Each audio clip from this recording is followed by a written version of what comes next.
Good evening, my brothers and sisters. This is Dave once again from the Wolves Den studio. Online are my very special guests, Randy Maugans, and Duncan and Miranda. We are taking no call-ins. We're taking no questions. Say hello to everyone, please. Hello to everybody, please. Hello, everyone.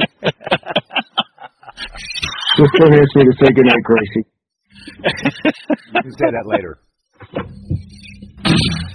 Tonight is a special night for us because we're just going to sit here and talk. And we have no idea where it's going to go, and what's more, we don't care. Because this is for people who are genuine, authentic friends.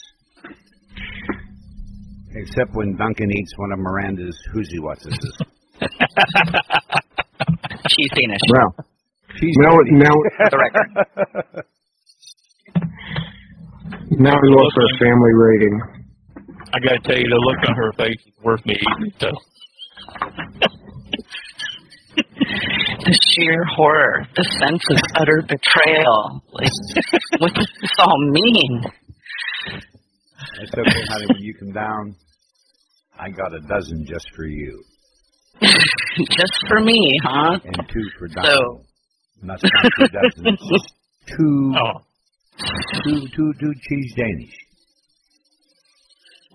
I shall write my name on them in Sharpie and lock them in the safe.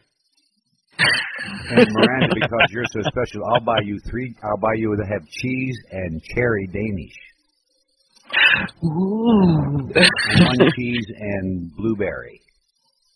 I'll help you with an avocado and cheese omelet. That's still grossing Duncan out. The avocado omelet No.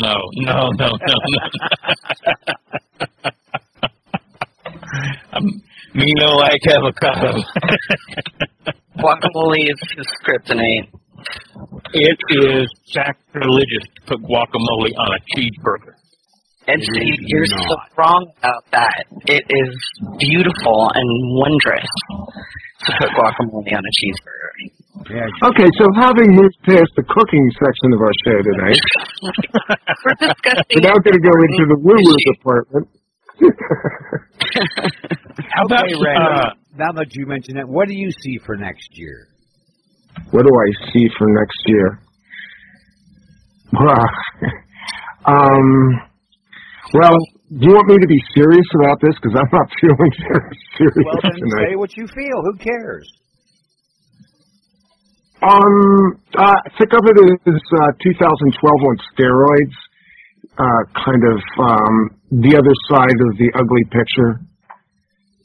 They're gonna, the economy. There's no way they're pulling us out.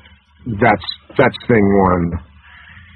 And that side, I think what we saw at the end of the year, we're going to see more of next year again with these shooter incidents. Yes. Yeah. I can absolutely agree with that. Well, I mean, come on, they did Sandy Hook without even much more than a whimper from the general population. I mean, they're going to start pulling Sandy Hooks right and left, and I will not be surprised. Quite frankly, I even expected for a shooting, a very similar type shooting on live TV. You know, it's funny you would say that. I wrote an article that I posted up onto the blog today at Off Planet Radio, and it's pretty wordy, but there's a lot of stuff in it that I found out. But I was thinking, because I think the mother lode on this is the JFK assassination, and I was thinking back to the only memory I have of that time, and that was Sunday morning, November 24th. When they brought Oswald through the parking garage at the Dallas police station, and he got snuffed by Jack Ruby. Right. And I thought that was the most audacious And years later, watching it in playbacks is how I really do remember it, because I was pretty small. But watching that now, you go, that was the most audacious thing they ever pulled off. It was trauma on steroids. And I think the only thing that really tops it to this day for me is the constant replays, the wall-to-walls of the towers falling in New York City on September 11th. Those events, they need live now. They need to do live film, TV, snuff shows. That's what's going to, that's the next level. Yep. I agree.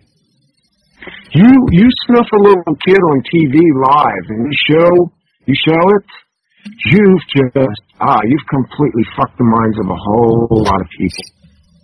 And that's the name game. Exactly right.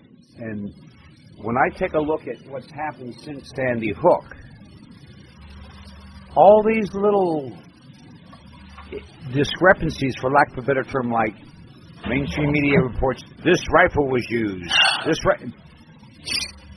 the eyewitnesses say, no, there was 2 handguns used, no rifle, but yet they found a rifle with the kid's body. Now, who's to say that they didn't dope him up, use 2 professional shooters that allegedly killed 20 kids, but where's the kids? Where's the kids? Yeah, that's something Miranda and I were talking about a few days ago. No one ever saw the bodies. Not even the parents were allowed to see the bodies. Where did they go? Because they were seen being let out. There's too many discrepancies. It's like, like you say about 9/11. I sat here and I watched right after my cousin called me and said, put on TV, the plane hit the towers. What towers? So I got up and sure enough. And then to watch the second plane, which was not a 757, it was a 737, because they found the engine on the street. Hit the building, but what was the flash before it hit? What was the pod on the bottom of the aircraft? And to think that those are the only 2 steel frame buildings in the world that have ever fallen down, cause of a fire, but they fell down in their own footprint. And that was one of the... Yeah, that's one of the biggies. Yeah, that was one of the absolute best demolition jobs I've ever seen. And I got up maybe 10 minutes before they fell. That's when I first knew anything about it. And I did not know planes had hit either building. I knew nothing of that. And when I turned the TV on, a few minutes later, boom, the first tower starts dropping. And it didn't fall. It dropped. It collapsed in on itself. And they'd never... And that was... Go ahead. I was going to say, that was the first thing I said. Damn, that was an excellent demolition job. And they never talk about the people who were 3 and 4 stories down who had massive explosions that blew the center of the building out and got burned. You never heard a thing about that. No, and you look, I used this once, a couple of years ago. Somebody brought up 9/11, and I asked them, and so I'll put it out there. Does anybody remember the USS Forrestal? Yep. Remember what happened? I vaguely remember this. I vaguely remember it. This was one of John McCain's mess-ups, okay? Oh, this was where he accidentally fired a missile on deck from his aircraft, which subsequently went through and bam, right into the fuel dump, jet fuel. He had hundreds of thousands of gallons of jet fuel burning on deck, running down between decks, below deck, the whole thing. Now, this is fighter jet fuel, and if memory serves, that burns a wee bit hotter than normal jet fuel. That ship didn't sink. Nope. If the theory stands that burning jet fuel collapsed those 2 skyscrapers, then the USS Forrestal should have sank. or at least came in listening. She didn't. She came in on her own power, straight up. That just kind of, to me, that just kind of blows the whole burning jet fuel thing out of the water. Very interesting analogy. Well, anybody that's looked at the website for architects and engineers for 9/11 Truth knows that some pretty serious technical people have gone, there's just no way. They've studied the velocity of the building going into its own footprint. They studied all the engineering drawings. And then there's this other interesting thing about 9/11. The company that built the building doesn't seem to exist.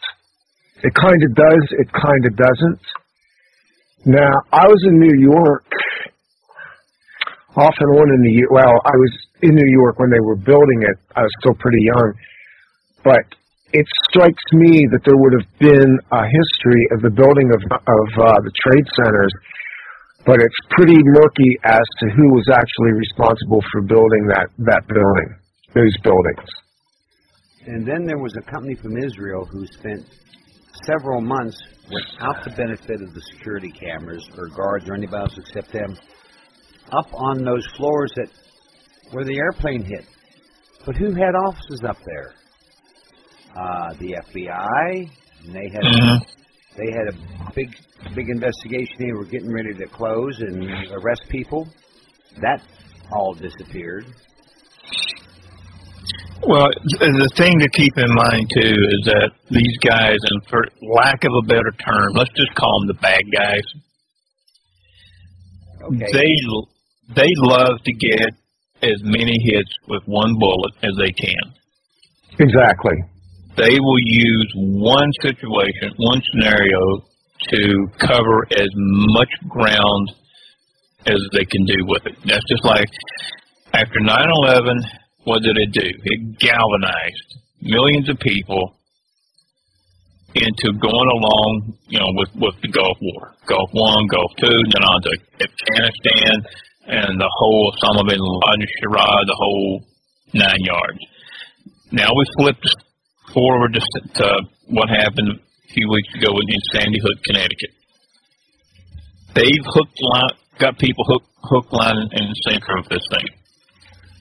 And you're actually not only correct metaphorically, but literally. The hook. Yeah. There's a hook here. Absolutely. Yes, there is a hook. And it's not over. There will be more. Now, I also saw something just a little while before we started tonight that, suddenly they reached a deal on the fiscal cliff. BS. They usually do this, yeah. Yeah, how much do you guys want to bet there's a very stringent gun bill attached to that? That will take effect within days. Absolutely. If anyone thinks Obama is a savior, I don't know for you. He's saving his own ass, not ours. He bought me a phone. Goddamn. Devil in a blue dress. Yeah. I think one of the big problems is, there are so many discrepancies with everything like this, but the media is so controlled that it doesn't really matter because they control the flow of information so much. So it's virtually impossible for stuff to get out, and the stuff that does, they make sure it sounds completely crazy to people. Well, I'm going to say report on it didn't happen. The internet media, for all that you have to sift through in order to get the nuggets, and it's a lot. It's basically like wading through a septic pond to find a coin. That there are people out there that are asking a lot of questions, and there are people coming up with, actually some pretty solid data.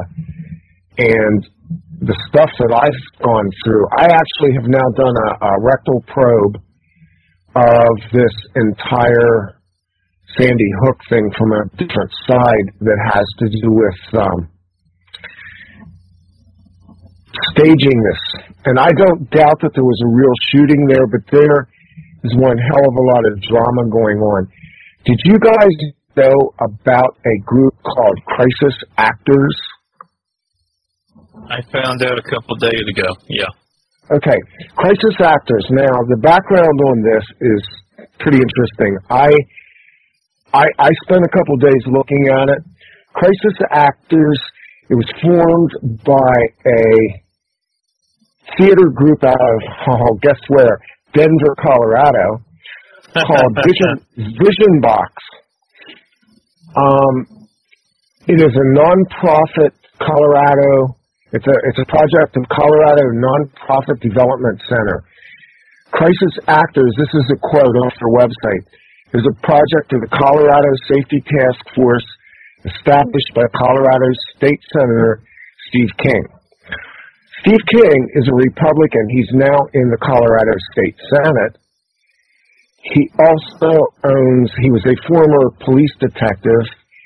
He also owns a company called American National Protective Services, who offer, I guess, kind of rent-a-cop type things, but they have a government side where they specialize in emergency operations command and control with consulting contracts to various government agencies. This guy sounds like another Eric Prince from Blackwater. He's, this is how they roll now. Create the disaster and then have the solution for it. So on the Crisis Actors thing, I told you I put a lot of time into this. I've had a long weekend. Anybody that wants to check this out can go over, look up the article behind the scenes, literally at Sandy Hook, Crisis Actors. There's a graphic there that I put together. I've isolated at least one of Crisis Actors' actresses who I believe played the role of this teacher, this first grade teacher named Caitlin Roig, who was interviewed by this media show, the high-profile Diane Sawyer. It looks like they faked interviews with people who they called witnesses. Well, sure wouldn't be the first time. It's very brazen. Yeah.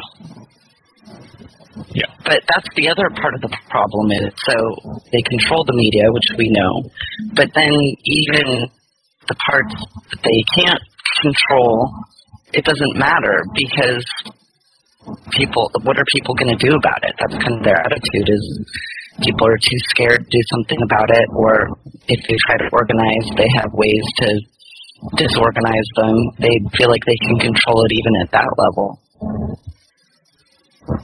Well, what they've done is they have the federal government through FEMA, through Homeland Security, under which FEMA now exists, have installed themselves into all these state emergency preparedness programs that they brought under umbrellas after 9/11.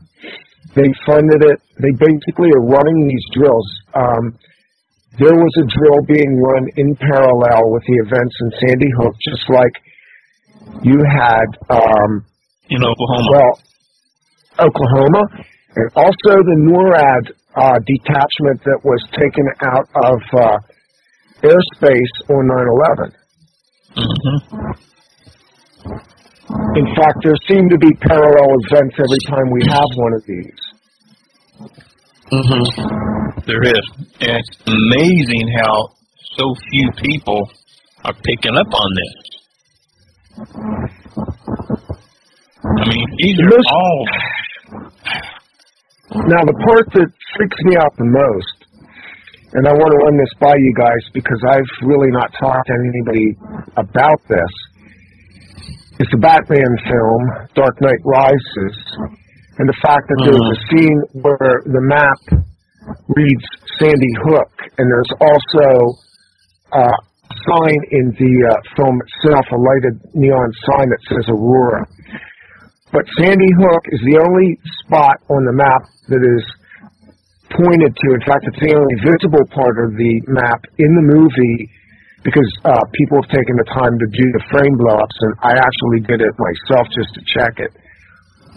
So you have 2 pointers to Aurora and Sandy Hook inside a film that was made nearly 13 months before the Aurora, Colorado shooting.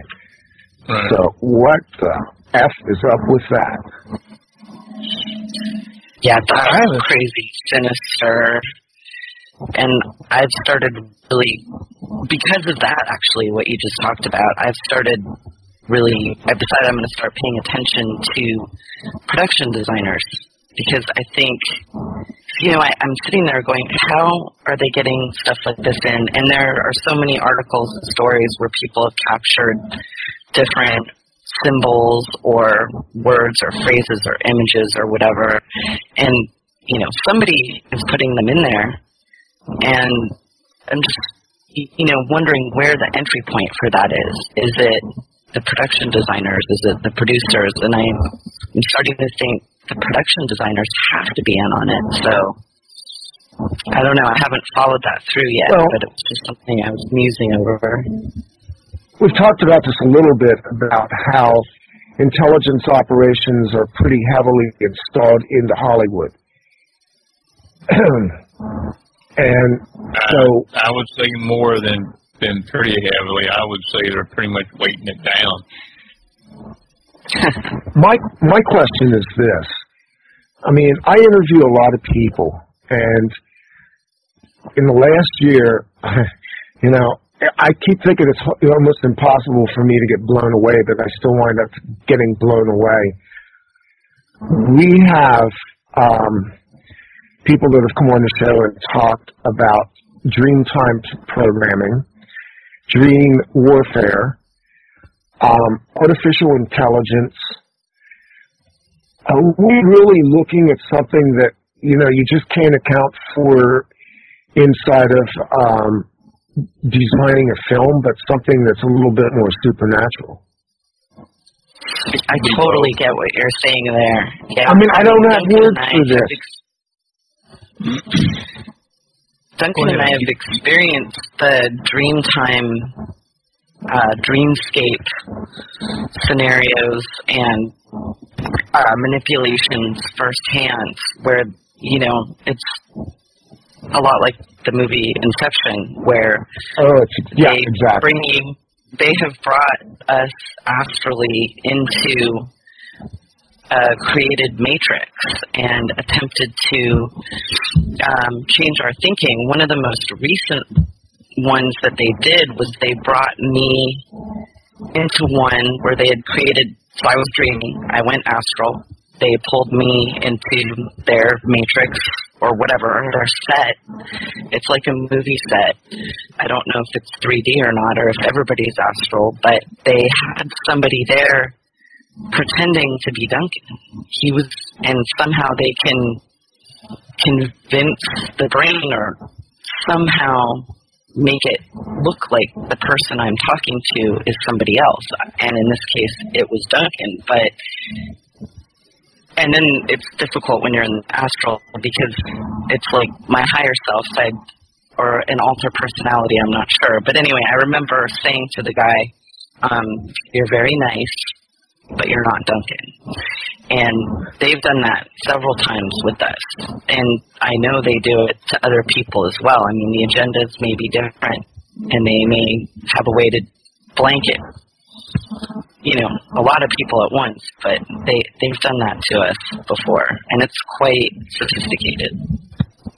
Well, and they use massive use of subliminals,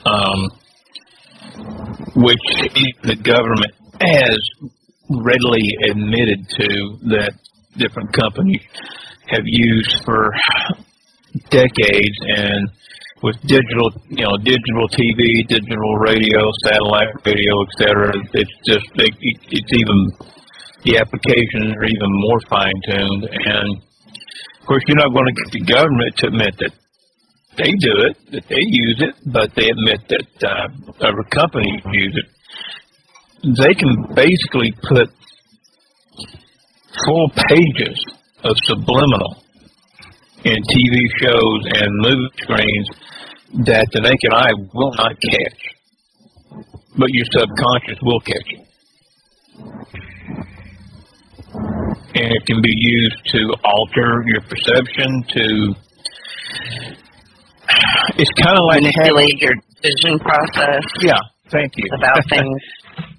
Right, and if you have someone, doesn't matter how strong they are, sorry, what their belief system is, if you pound them day in and day out, day after day, day after day, day after day, with something that is opposite to what they would think or would believe, you can begin to erode away at their morals, their honor code, what have you.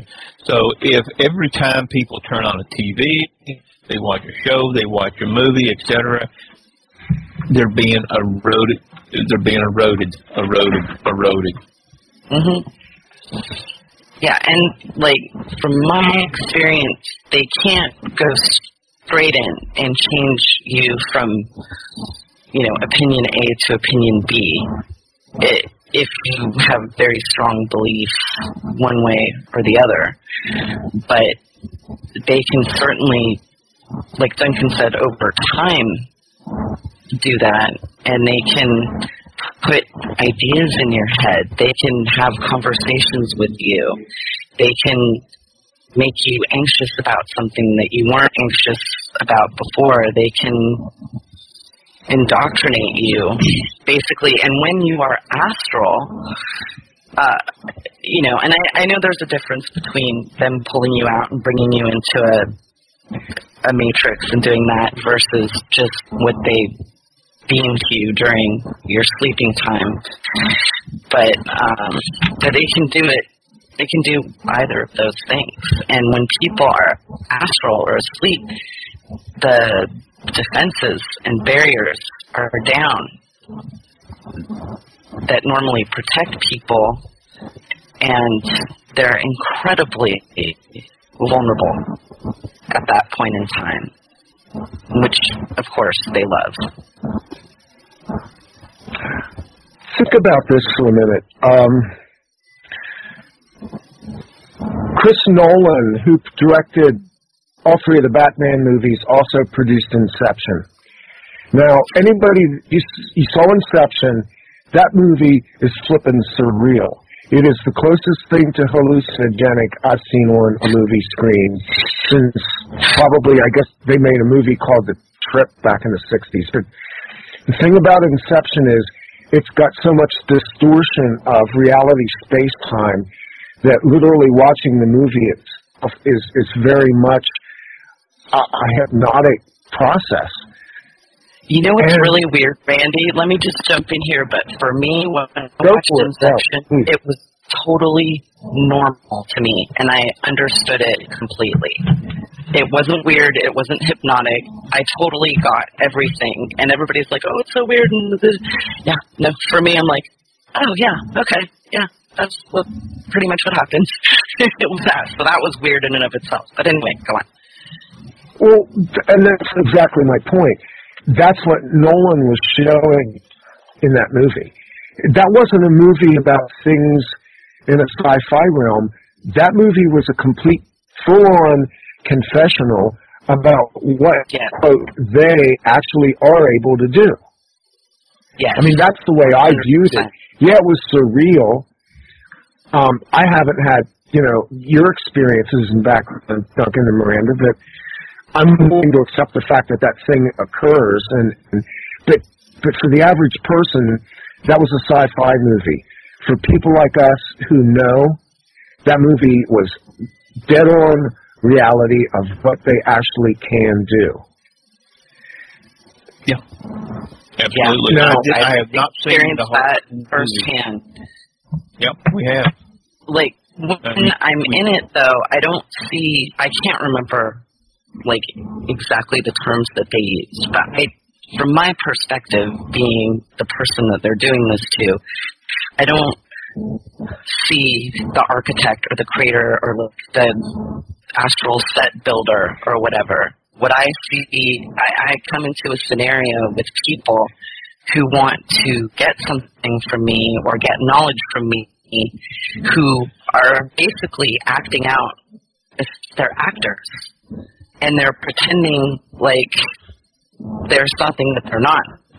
And even but the problem is that I don't know if they haven't perfected it or not, or if it's just different for different people. But often I'll be pulled into that inception scenario, and there will be glitches, or where things fade, and I'll see the real person behind the fake person, or I'll see the real structure behind this fabricated one, and it has this artificial quality to it that they can't quite totally mimic the dream state. They can come really close, but there's always something that alerts me to the fact that something's not right there.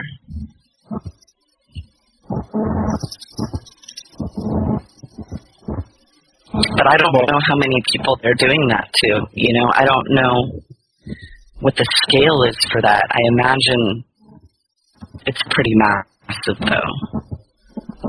But before I forget, to answer one of Randy's earlier questions real quick, where I think he was going, is can demonic influence be transmitted via radio or electronic waves?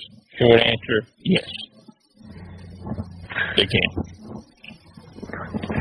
Yeah, that was one part of it. The other part is, this may even be creepier, on-stream manipulation. I mean, how in the hell else do you account for putting things, hooks, there we go again, hooks in a movie like The Dark Knight Rises with that many subliminal clues embedded in it? Two ways to look at it, from what I'm seeing right now. Either the Aurora, Colorado event and the Sandy Hook event were planned 2 to 3 years in advance, and the creation of the Batman movie with everything in it that we talked about was part of the plan. Or someone is using, let's just say someone very adept at scrying, and they're seeing short-term future events.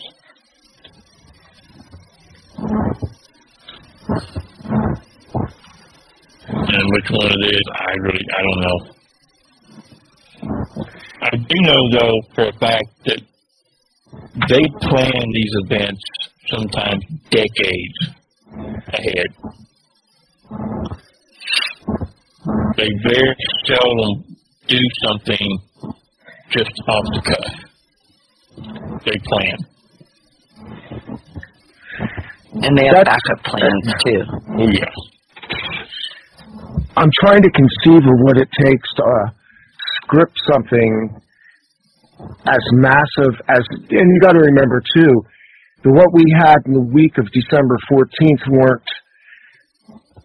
wasn't one event. It was actually two. It was really actually three from a media standpoint, because you had that madman over in China that sliced up those little kids, and you had the mall shooter out in Oregon as well. And it seems like that Oregon shooting was kind of a failure and did not yield the body count.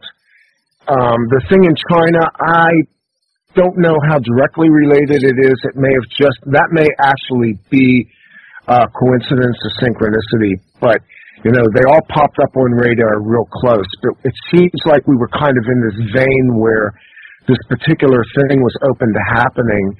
Sandy Hook occurred 7 days after the harvest, well, did it? No. After a new moon. Was one of the patterns that I looked at. I looked at the lunar patterns. Interestingly enough, it was 7 days before December 21st, the supposedly monumental winter solstice of the Mayan calendar. You had Hurricane Sandy, which occurred also on a new moon, which is called a dark moon, and also the harvest moon.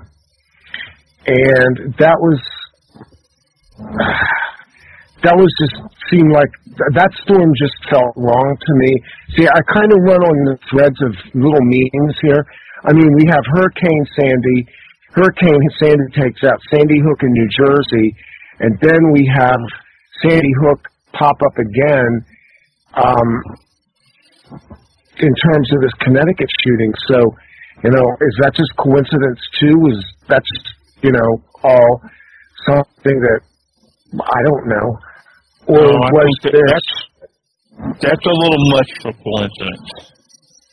I mean, yeah, I agree with Freud on one point.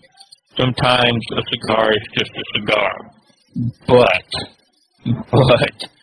that many Sandys been involved in massive scenarios that quickly together? No. No, there's something there. And I'm wondering what.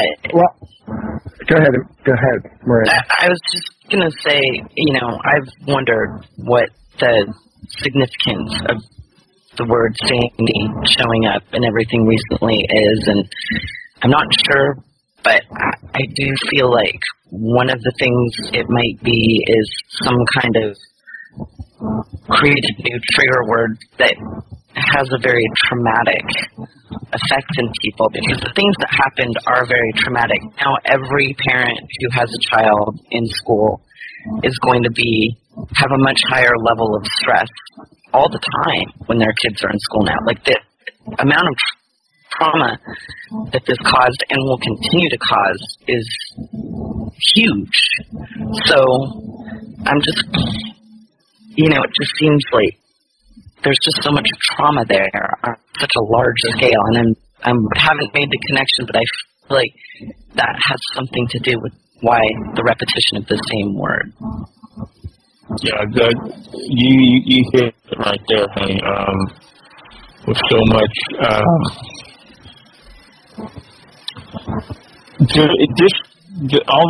this is called negative energy, because that's basically what it comes down to. Is being sucked up and used to fuel something. And I don't think it's anything that we're aware of yet. I think it's something we just haven't seen yet. I'm not even sure where I'm going with that. That's just one of those little quick download things that happens every so often. When something kind of clicks and you don't have the whole picture yet, you're still the negative's still developing. Well, you said it earlier, Duncan, and I've always said this repeatedly for 2 years. They always have multiple purposes behind everything that they do. In other words, a target is a multiple target. You know, there's targets behind the targets, and as a target shooter, you know that if you hit the target and you hit it hard enough, that shot's going through.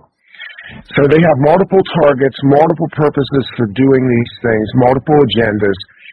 They compartmentalize everything. The people on the ground, in many cases, probably are fairly clueless about the overall operation. They just know they're part of it.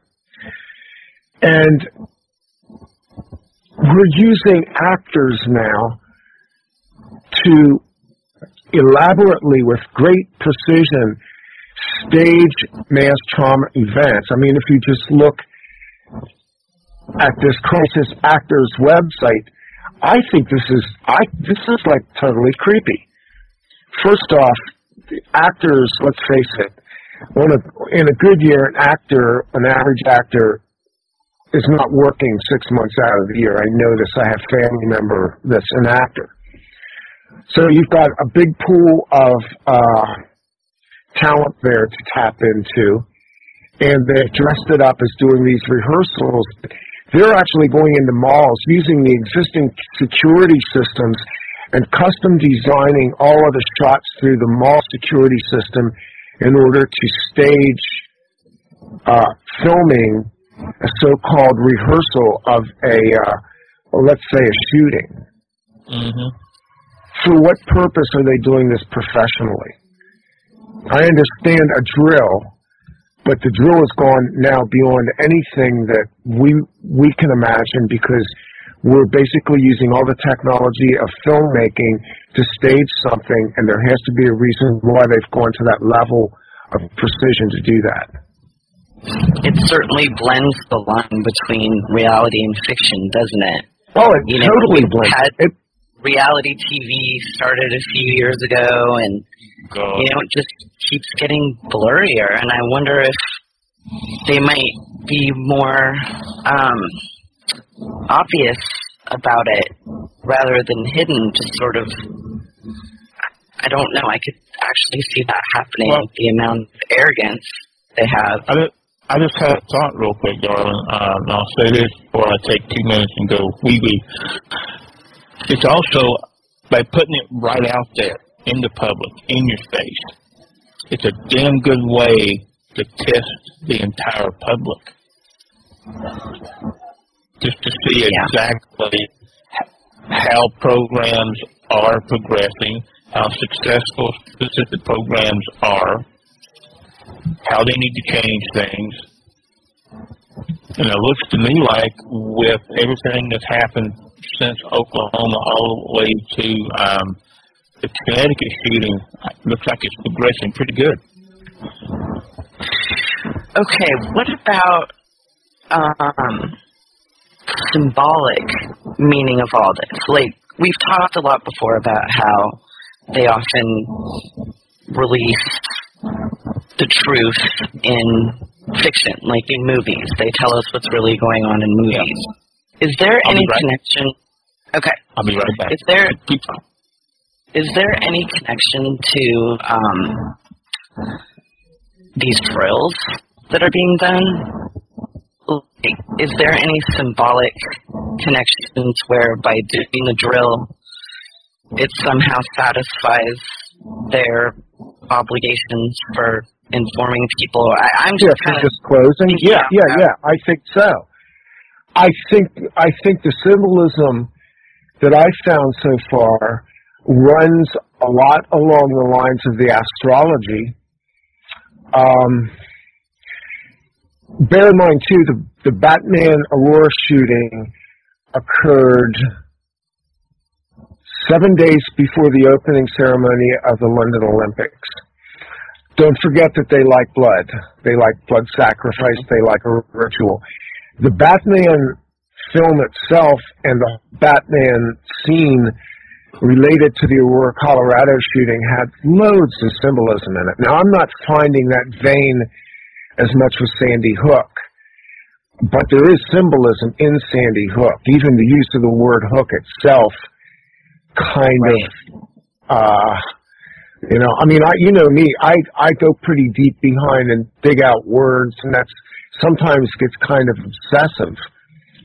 But even the word hook itself in all of this is kind of creepy. It is. When you begin to look at symbolism behind it. One of the definitions of a hook, I just pulled this up. I mean, we know what a hook is. It's also a sickle. A sickle is referred to as a hook. It's a harvesting instrument.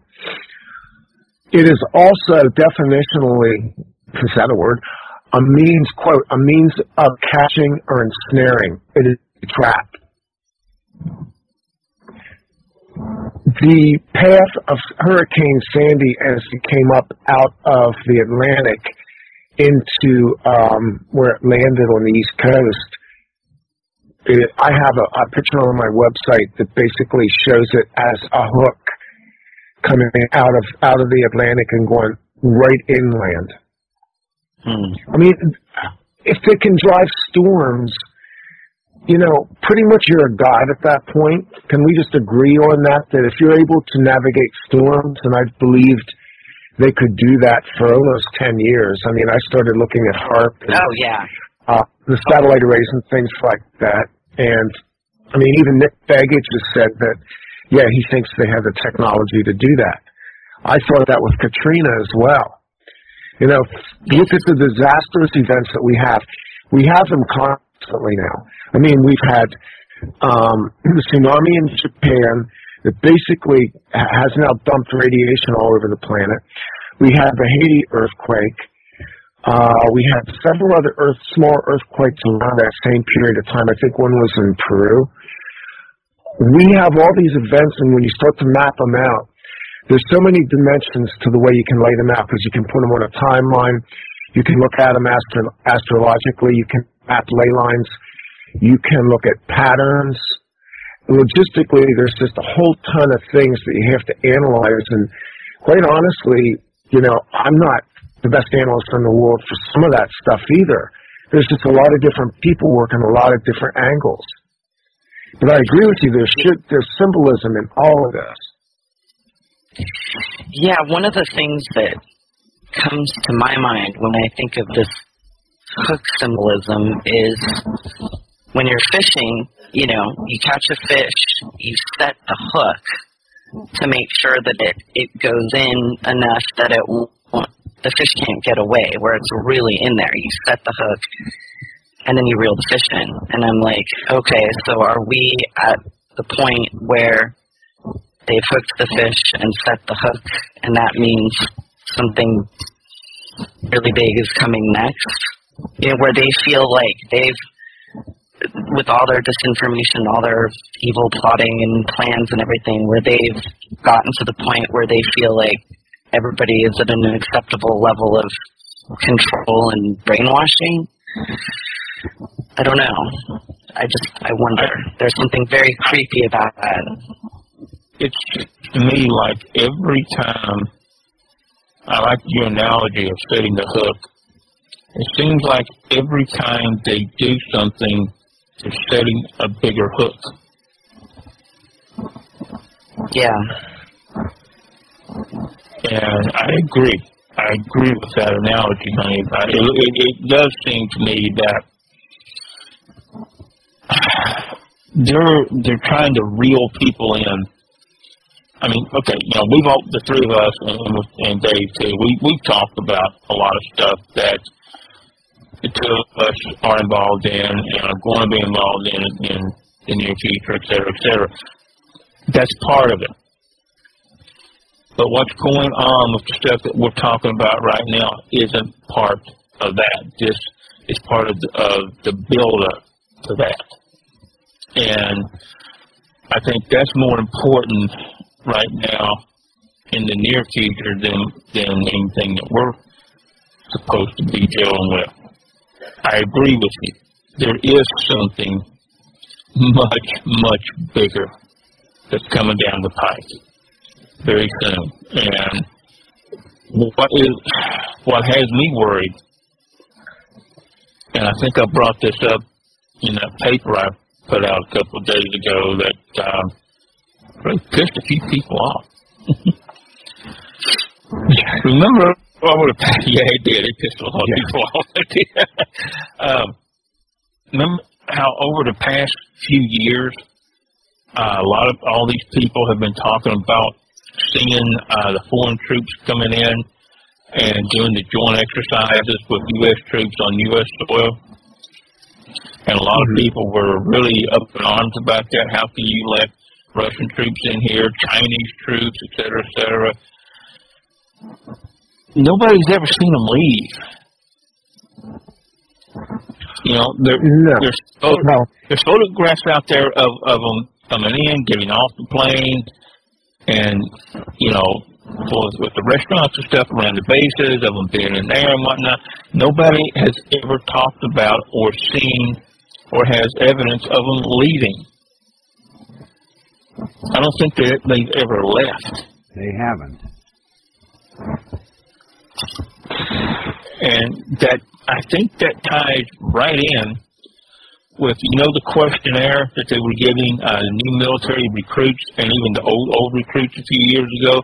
Would you fire on American citizens on American soil? The answer was okay. Remember, no. Overwhelmingly, no. Exactly. Well, lo and behold, all of a sudden they start bringing foreign troops to have joint exercises on U.S. soil. Yeah, but how many Russian Spetsnaz are here? That's the question. 10 of those guys can do as much damage and lay down as much firepower and as much covering fire as 100 regular U.S. infantry. Yeah, and that's a scary freaking thought. remember back in 1961, my team spent 2 weeks with my Russian counterpart team. Only guys I know that train 16 hours a day, drink 6, and I don't know what to do the other 2 hours. And I'm dead serious. They make our vaunted SEAL teams look like a bunch of high school girls. All having the parties at the same time. Yeah, I want to go back to Dave. I want to go back to that statement a minute. I want to underline that.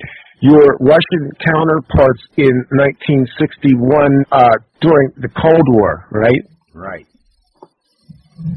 Your Russian counterparts during the Cold War.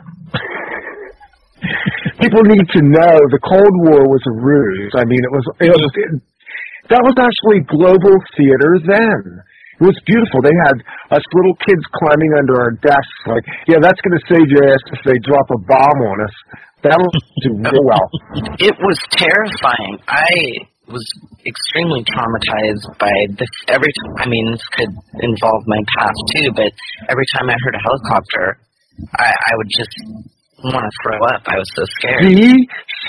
It worked, didn't it?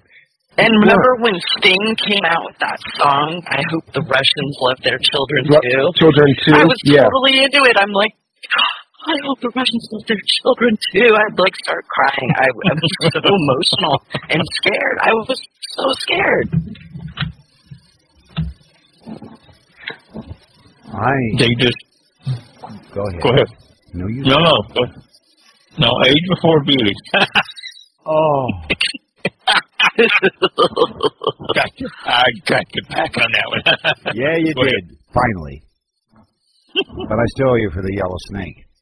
Okay. But I really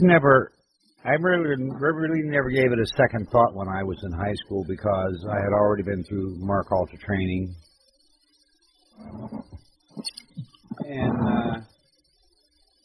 But I wasn't aware that I had been through it. But I was aware of all the, shall we say, training my father, who was a member of the Mafia, gave me at the end of his fist. And when I was 16, I said one day, why do I do this? I said, that's enough of this shit. So the next time he doubled up his fist, I whipped the shit out of him. Then I whipped the shit out of my brother and said, if either one of you touch me again, you're dead. And I thought, I don't have to be afraid no more. But by the same token, it took taking me a long time to realize I can love myself just for who I am. And if people like me, that's fine. If they don't like me, that's their problem, not mine. Well, Dave, we've all kind of watched your inner journey, and it's been, I've caught that side of you a couple times in the last year. It's been a year now. We did our first interview, the four of us, last year at this time. Yeah, we did. So. Oh, I'm going to say one thing about the new website while everyone's listening. Tomorrow we're going to bring the new website up on the new web host. Whether all the stuff's there or not, I won't know until tomorrow. If it's not there, you're going to have to give us some time, folks. We will get it up there. I promise you that. Why? Just because I said so. It's a nice-looking website from what I saw of it in the early stages, too. It's this is not easy. People don't know the guy, because I kidded you earlier tonight, Dave, about the fact that just might as well relax, because eventually, I think, what did I write? Eventually the whole thing is going to go tits up anyway. That's websites. You build them and they don't work, and you rebuild them and they kind of work, and then you rebuild them and then they get hacked. That's the history of a website right there. You know, I don't know. I'm just kind of going with the flow, and I'm just kind of saying what popped into my head. In that we've got a lot of people today that, we talked about this before, that really has a problem with lack of appreciation. I think for me, and I'm pretty sure I can speak for Miranda too, and even Dave, you really, really get a better appreciation and a different outlook on life when you've been in situations to where part of you knows that in the next half second you're going to die. And then to go on with, a couple of us have had when we actually were dead. To the caller from area code 406, like I said before, we're taking no call-ins and no questions. Period. End of that discussion. This is a rant session for the four of us. It's therapy. It's a conspiracy. That's what it is. Yeah, you all just get to sit back and listen to us. You want to have fun. It's narcissism radio. That's what it is. If you want to have fun, you got to be here when Duncan Miranda here because this place rocks with laughter. It is. That is so true. It is the best medicine. It is. It's a shame you're not going to be here tomorrow because guess what I'm having? What? I'm making sauerkraut with corned beef. Oh, I hate you. And mini duck. I hate you. I hate you. I hate to break it, but yeah, we're having that too here. I think we're having. I hate the both of them. I hate the both. Are you boiling the crap out of your corned beef? Nope. That sounds I'm good. going to put it in the oven before I go to bed at 250 degrees. Oh, you'll wake up in the morning, your house will smell like Nirvana. But the Yeah. place, not the band. Well, maybe the band too. I don't know how they smell. I got to read this. Conspiracy theory with Duncan, Randy, Miranda, and Dave. Well, we have to put out some more stuff before the end of the year so that our favorite anonymous band of monkeys can scratch their asses over it for a while. All right, how about this? No, I won't say that. How about what? But I understand that Carrie Cassidy got really sick when she was in Egypt. Oh, really? Yeah. Really? Something about mold. Did it affect the stomach or maybe coughing? I don't know. I won't find out till tomorrow night. We'll talk about something about that off the air. Okay. That is very... I think everybody else could just read between the lines there. That's very interesting. Yeah, and there were some people that were so sick they couldn't leave their room until the last day when they went up to the pyramid. Ah, gosh, that's a shame. The world teetered on the brink of disaster if they didn't meditate inside Pharaoh's tomb. I think you can unmute your mic and we can all hear the giggle. My mic is unmuted. Or TFL. Let's just say it looks like something worked and worked very well. JP, hello, JP. He said it was affecting everyone with a lung infection. Ooh. Someone got bad juicer. Well, here we are reading the chat room now. I just logged into the chat room. I don't care. I still think I got the coolest chat room there is. Damn, I'm good. You guys know that that little article that I set and typed up and sent out to people the other day. We're being called fearmongers, working for the government, all kinds of stuff like that. Gee. And I got to read it. So, it's a day ending in Y. The only thing I'm going to say about fear-mongering, I would really hope that most people out there would get the shit scared out of them now, learn to deal with it, and move on. Because if you think things are bad now, You ain't seen nothing yet. Can we call it truth mongering? Is Yeah, there that you a go. word? Truth mongering works very well. You know, it's interesting. I had an interesting discussion with Sam Muggsy this morning. And she's going to be on the second show, which will be sometime later tonight. And she's going to do readings. And we were talking about, because, Duncan, you and I know what we see in the future. And it's Right. not bloodless, it's not pretty. But like Sam said, well, it's my opinion based on my guides. I said, I know.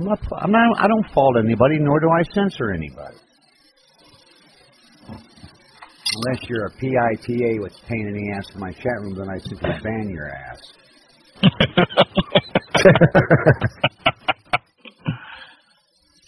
No, there are people out there that we've talked to and spoken with and whatnot that don't see things the way they do. And you know what? That's fine. That is not a problem with us. Nope. Not at all. But what the problem comes up when people try to say this is fear-mongering and whatnot. Well, I had a thought today. Go back to the beginnings of the Revolutionary War. I wonder how many people were calling Paul Revere a fearmonger when he was riding through the streets screaming the British were coming. And if memory serves, there were people being laughed at just days before Pearl Harbor was bombed. So just because someone is putting out what they know to be fact on information that they have, and I'll say this and I'll shut up about this, we put out what we can, basically what we're allowed to. And I jokingly say how I stay in trouble, I say what I want. That's true to a point. But I know when that line's there and I can't cross it. And the four of us have spoken privately about things, and even some things that the four of us haven't, that we cannot go public with. Because it would endanger people, it would endanger operations. Absolutely. So if we put something out that on the surface doesn't seem to make a lot of sense, read between the lines and watch. Watch and listen. Yes. Go ahead. If people don't see what's happening right in front of them and hear it, they're deaf, dumb, and blind. And it's interesting that people will listen to politicians in the mainstream media news and just absolutely suck up what they hear. Yeah. But they're not smart enough to look at what they do. Well, there's a very easy... Go ahead, Ben. Oh, go ahead. I was just going to say, we have the usual band of suspects that follows us around, has done it for a long time, and we can predict people's responses when we put something out. Yeah, and they have a template of responses, and they use them. And, the whole fear-mongering thing, that's on their little list. Oh, they put something out. Okay, let's call them fear-mongers. Okay. Because, there is a whole lot of truth out there. And so this is part of their whole campaign to make sure that what is true and what we're talking about is true doesn't reach people. And if it does, then they don't believe it or they question it or, it's standard. Anybody who's followed us for a long enough time or has researched us deeply enough can go back on the internet a few years and see the patterns themselves. Well, not only that, honey, but they can also see the patterns of where we've been right. Absolutely. Yeah. I don't say a whole lot. Even when it's my show. Because I sit here and I listen. Now, I don't think we've ever had an argument about anything, have we, Duncan? Argument, no. Heated discussion, yes. And there's a big difference. That's a big difference. There's a big difference. We have a lot of fun, though. Yes, we do. But someday I'm going to pay you back for that God-blessed yellow snake. You're going to have to tell a story before this show ends because there's people dying to know. For you, I'll do that. Hey, Muggsy's in the chat room. Hi, Muggsy. Maybe you could wrap a yellow snake in a cheese Danish. Ooh, that's a good thought. I thought so too.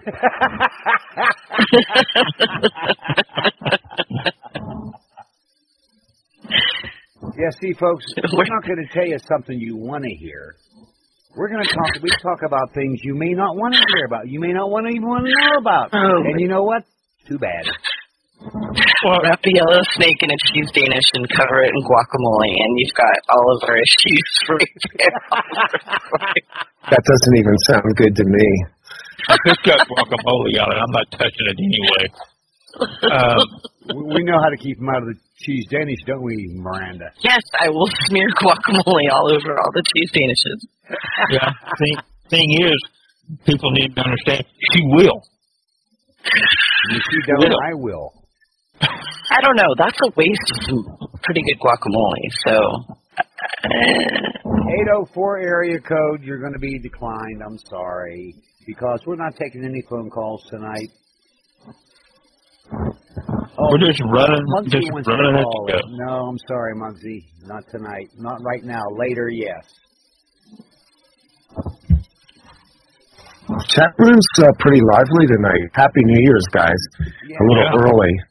But it's New Year's somewhere. Actually, where is it now? Europe? And coming your way.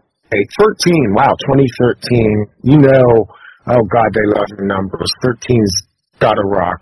Hey, JP, what's 2013 like for you? You know, what Dave said is right. Part of the thing where people have problems with us is we're not fluffy. We're not love and light, even though we absolutely agree with love and light. I mean, that's not the deal. But you run a bulldozer into a septic tank and sink down in it. I don't care how much you sit there and think about roses, you're still getting sprayed with shit, okay?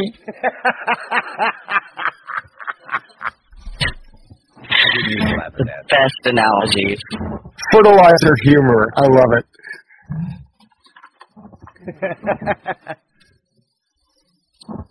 JP, you still haven't told me what it's like in 2013.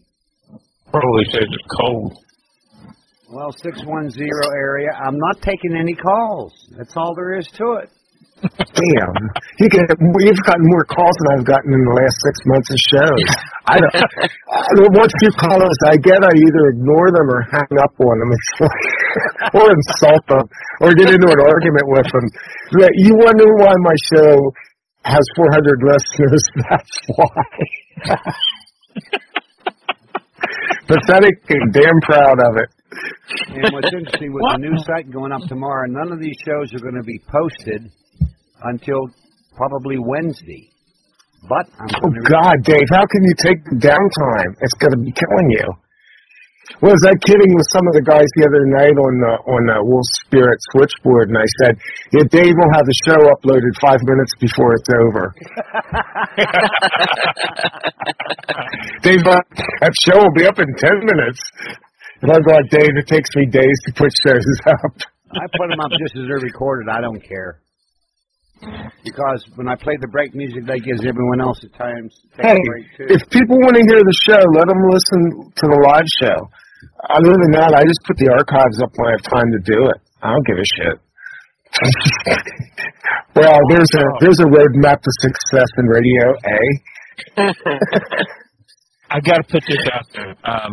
Somebody was asking what we thought about Norma Schwarzkopf kicking the can, and Hillary Clinton. Okay, Norman, he was what? Almost 80? 83 or 84, I think. 83, 84. I really don't feel anything. Hillary? That's all I'm Hillary's saying. got problems. CNN says she had to go on sinners for a blood clot in her head. She doesn't look good. Man, does she look... It's like, man, all that aging stuff that they give those people, that ain't working anymore. She's falling apart. You know what? I have one thought about Hillary. You reap what you sow, bitch.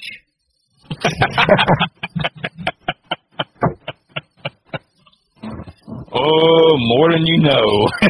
And Congress is running this budget thing right there. You know, this fiscal cliff is a joke. First off, all they got to do is print more money. Yeah. I mean, that's all they've ever done is print more money. This isn't about that. It's about taking out the middle class. They're going to take out the middle class. You want to know what's really going to happen this year? Middle class America, you got a big freaking target on your back, and they're cocked and loaded to go. Because the economic system, the way it's been kind of a slow kill since 2008, hasn't it? Yeah, it has been. Yep. Although And they it's keep like- claiming it's being better. Everything's fine. We've recovered. Well, it's And going it's in the like- direction. Now they're basically saying, let's just take the mother out. Because the health care bill laid a bunch of new taxes on everybody this year, even though it doesn't start until 2014. They're going to wipe out all the middle class tax advantages. And this is actually, I was just scanning CNN looking at this. This is not good news. And I think they're going to drop the ball. Well, when they drop the ball on Times Square, you watch. Yeah. Yeah. And everybody's drunk, everybody's stoned, everybody's sexually aroused, everybody's walking around with their faces all flaming lit up. And Americans go, oh, they passed the budget. Great. It's like the Federal Reserve in Christmas Eve 1913. Almost 100 years of those bastards. Mm-hmm.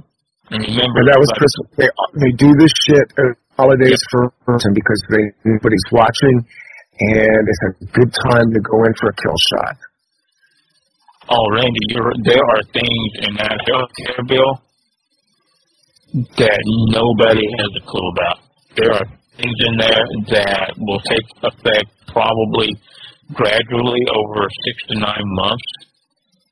That it's going to affect every person in this country except that top 10% or whatever that's actually involved in all this stuff. That they will need martial law and foreign troops to keep. This is one time I think there might be enough people angry enough to storm the White House, but it'll be too late. Well, I'd like to think that would even happen. That would demonstrate a certain amount of backbone. I just don't even see that happening. I mean, no, I don't either. But look, somebody just put up that. me. I love the chat room. Manny's son has some guy toking a joint. Nice, thanks. Look what they've been doing in Egypt. Hundreds of thousands in protest in the streets. I would love to see that here. I would too. And you know, truthfully, although it was kind of planted, Occupy was kind of hopeful. I mean, I went out a couple of times to Occupy. Actually, when I was in San Diego, I went and talked to the kids on the beach that were doing an Occupy thing, and the truth of the matter is they're pissed off about their college loans. And I'm going, well, it's really, you know, a lot worse than that. You might want to consider, they have like abstract ideas about the Federal Reserve, and some of them are even sharp, but for the most part, protest in America is based around what's going on in your wallet, because that's all Americans give a shit about.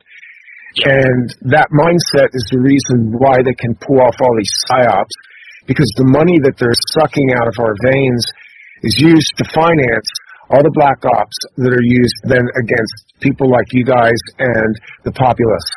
I mean, that's what they're doing. This is a gigantic frickin' psyop, and the economy is one part of it.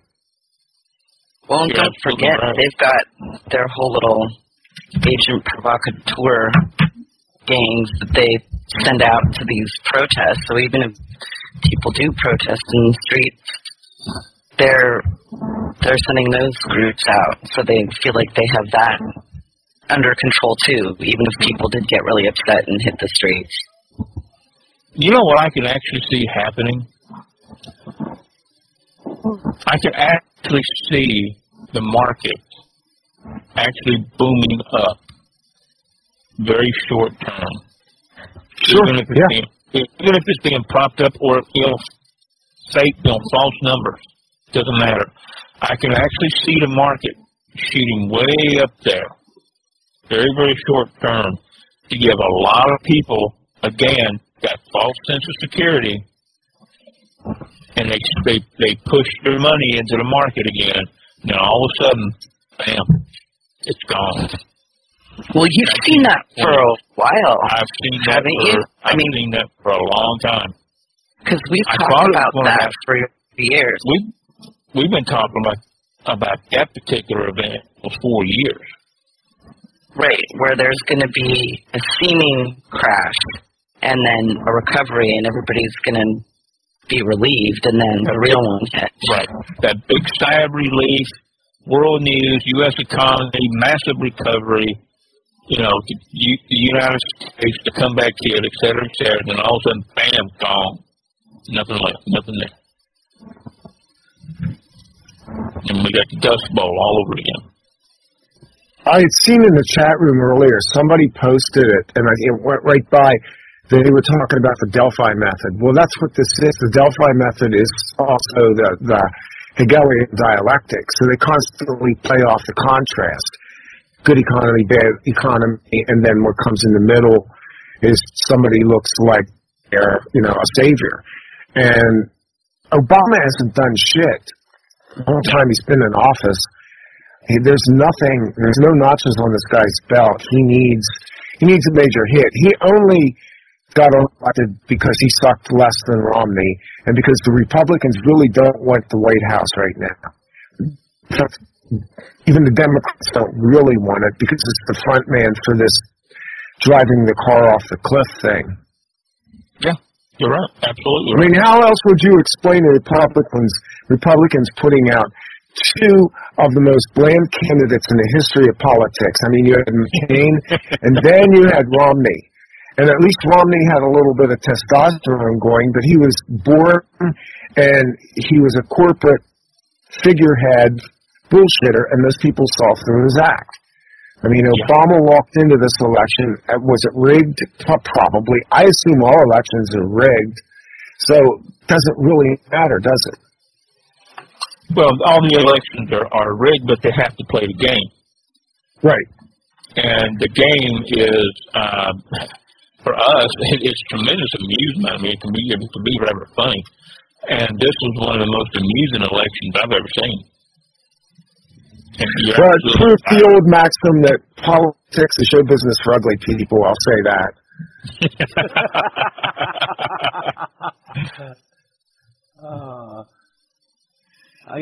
I'm sitting here and I'm thinking about all the things that could go wrong, and I can't think of anything that's gone right.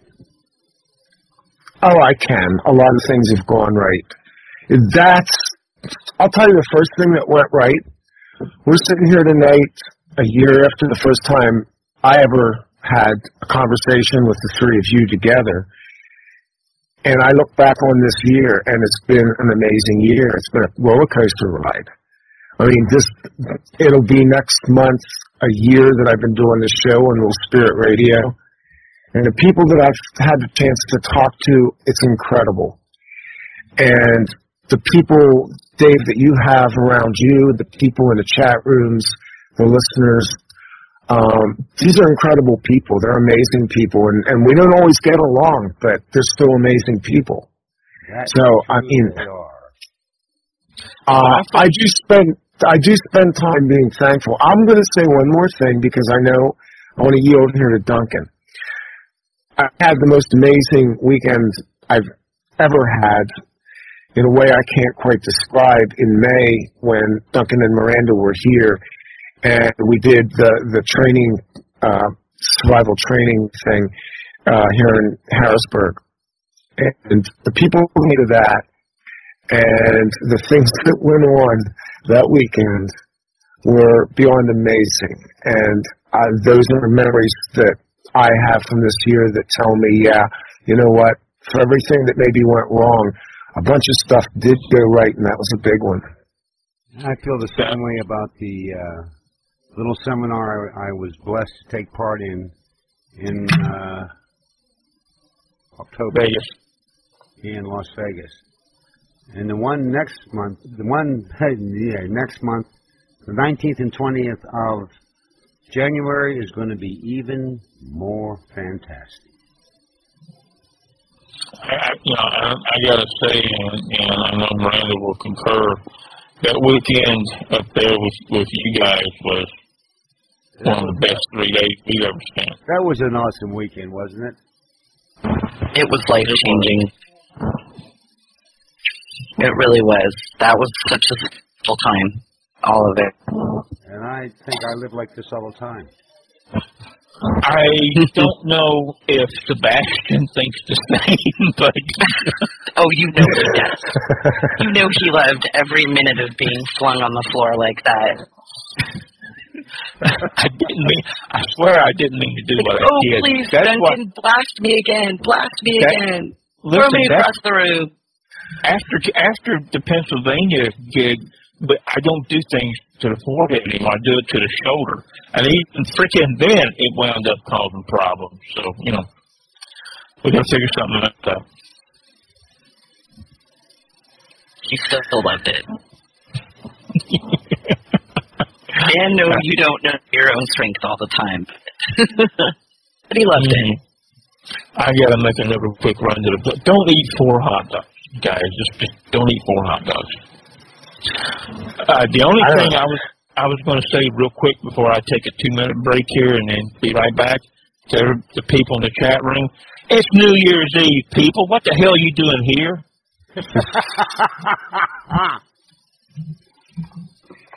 Well, we could say the same thing about us. I mean, how pathetic are we? Okay. This was my idea to begin with. Why don't we all take a little break and let me play a little bit of the Black Lodge singer saying, "Who let the dogs out?" There you go. Let's rock. I'll be right back. I will raise my very tiny bottle of wine to you.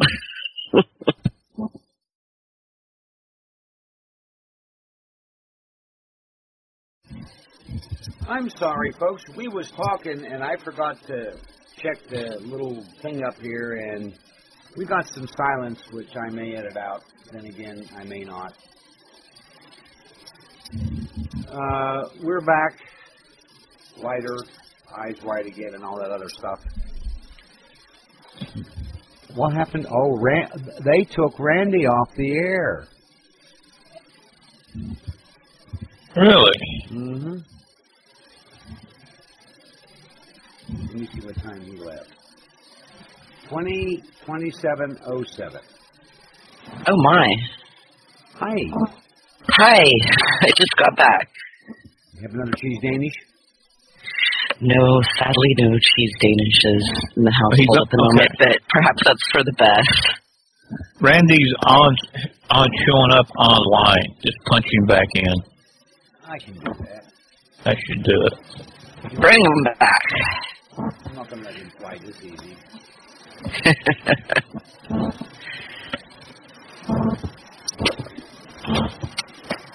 Yo. Welcome back. I'm on my phone. My computer crashed. Oh, how surprising. I can tell it wasn't built by me.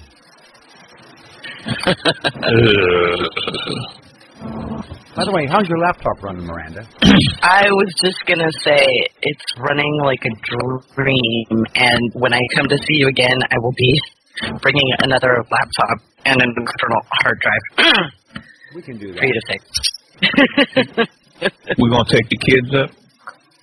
Yeah, I'm gonna take hers up, and that external drive that has all of my everything on it that they screwed up. Not Oh, God. That, blew up. This is just the one that they messed up. yeah, that hard drive has so much information on it. I know, it does. It has everything from the beginning, and I'm locked out of all of it, including that video of the invisible plane. Well, honey, don't worry about that. We can get all the information off, and we'll put it on DVDs for you. Yay! I'm so glad. It's a terabyte. Hey, Dave. Not Hey, Dave. What? Drive. Are we on the air? Yeah. Yes. Okay. Sorry. What? It's No, hard. it was like I went upstairs and grabbed some water, and my wife made bread pudding, so I got caught stuck in my fingers in that. And I came down and my screen's black, and I thought the screensaver came on. The thing died. So I'm on Skype on my Android phone right now.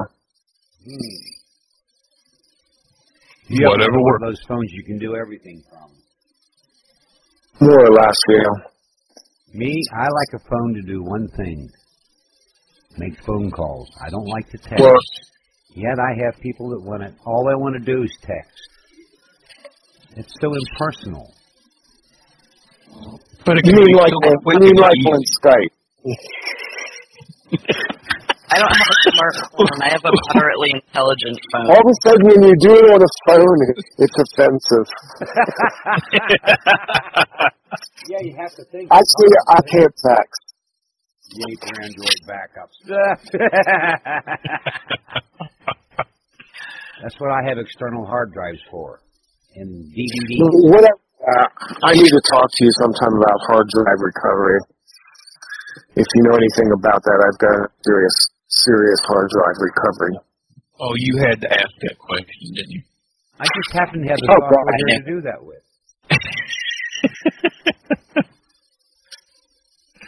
Well, this is like, here's another thing that doesn't last. Websites and hard drives. I don't know what it is, but after a while, my hard drives just don't work anymore. Well, stop buying anything except Samsung. Well, good luck with that. I don't buy Now, anything bigger than a 500 gig, first of all, because what I'm finding is the 1 terabyte up, they don't last that long. I know you were going to say that because that's been my experience too. Yeah. This is a 2 terabyte drive that I lost. Ooh. And it was like yeah. So technology bites us in the ass all the time. Yep. And yet there's a little company over in Singapore that has found if they use sea salt, they can take a 1 terabyte drive, rebuild it, and it'll hold 9 terabytes and last a long time, but they're not allowed to bring it on the market. Oh, what a surprise. That's because the sea salt sucks up all the static electricity. Yep. Don't buy Western Digital. Boy, you're right there, JP. Yeah, they suck. I definitely don't buy those. So what you called it, that sea salt, explain that to me. That's interesting.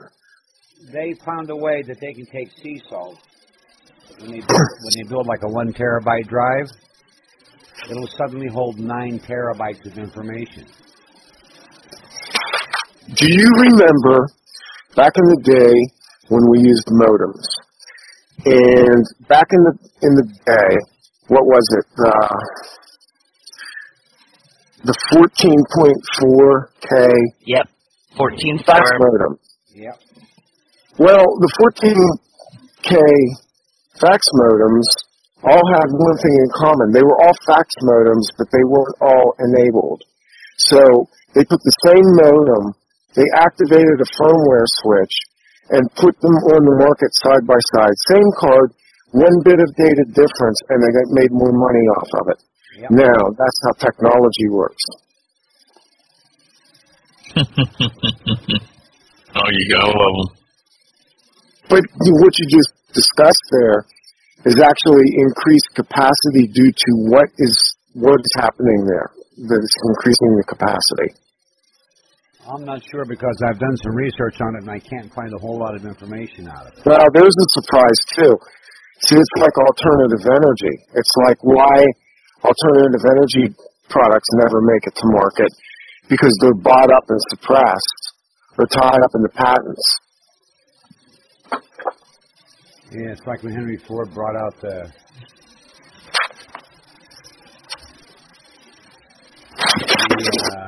1937 Ford that ran on hemp oil, made out of hemp.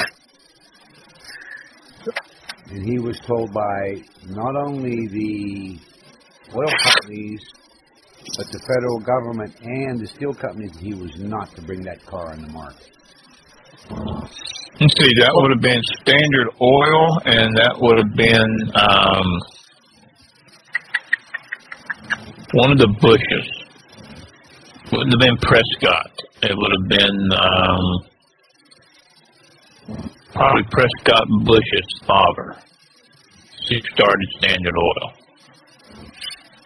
Well, there are people who have disappeared and been suicided for trying to bring alternative energy onto the market. Many of them. Unfortunately, you're absolutely right. First they get harassed and warned, and then they just get killed. Yep. There was just an article on Sterling Allen's website yesterday. Sterling has an alternate energy company in the UK about an inventor who was working with what he thought were his partners, who turned out to be military intelligence. They implanted him with an RFID chip, and he just this week had this RFID chip removed from his head. It was the second chip that they took, and this one had formed cancer around it. And they took the chip out. He found a surgeon that was willing to take it out, document it, put it in a sealed petri dish to have it analyzed. Damn. I heard about that. Was that the guy that happened like a few years ago? I'm not sure what the timeline is. Well, there's another guy. I interviewed James Walbert on my show earlier this year. He's an inventor too, and he was chipped. So this is the way they operate with guys that are working in alternative technologies now. Mm-hmm. And on that note, I'll make a public announcement right now. I am going to be working with the Global Breakthrough Energy Movement out of the Netherlands this coming year. I'm going to be working with them on their media platform for podcasting.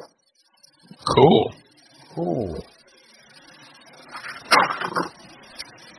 And that's going to be a lot of fun because that conference was real successful.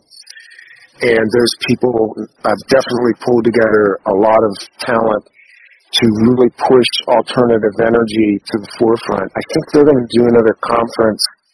This one's going to be in South Africa sometime in March, I believe.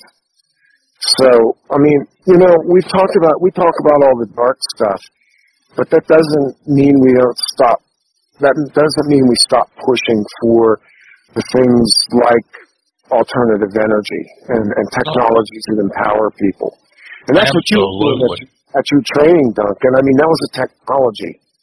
People, you know, all the BS that was put out there about, oh, Duncan and Miranda are doing conferences now and charging people money. Well, first off, there wasn't a hell of a lot of money in the whole deal, the way it was done. Secondly, nobody has any idea what went on at those meetings except the people that were there, and they ain't talking about the stuff that really counted. And basically, the way you and Miranda operated with the meetings, this was technology on a lot of levels. And people don't understand that that's another side of this that's not talked about. Yeah, and people, you know, this is what I said to Hemmingson, Michael Hemmingson, former White House, whatever, in my closing statement to him and a few other people, if we wanted to be rich, we could be rich in a heartbeat, but we would have to stop being who we are and doing what we do. We would have to go over to the side of the bad guys. The dark side, basically. Yeah, the dark side of the force, okay. And we're not going to do that. That's just not going to happen. I mean, you know, eat 2 beans of poop in an outhouse before we do something like that. That's just, no. And as far as the seminars that we do, we're lucky if we break even. Very, very lucky if we break even. We don't make any money off of them. It's just something that has to be done, and we enjoy doing them. And they're fun to do. I mean,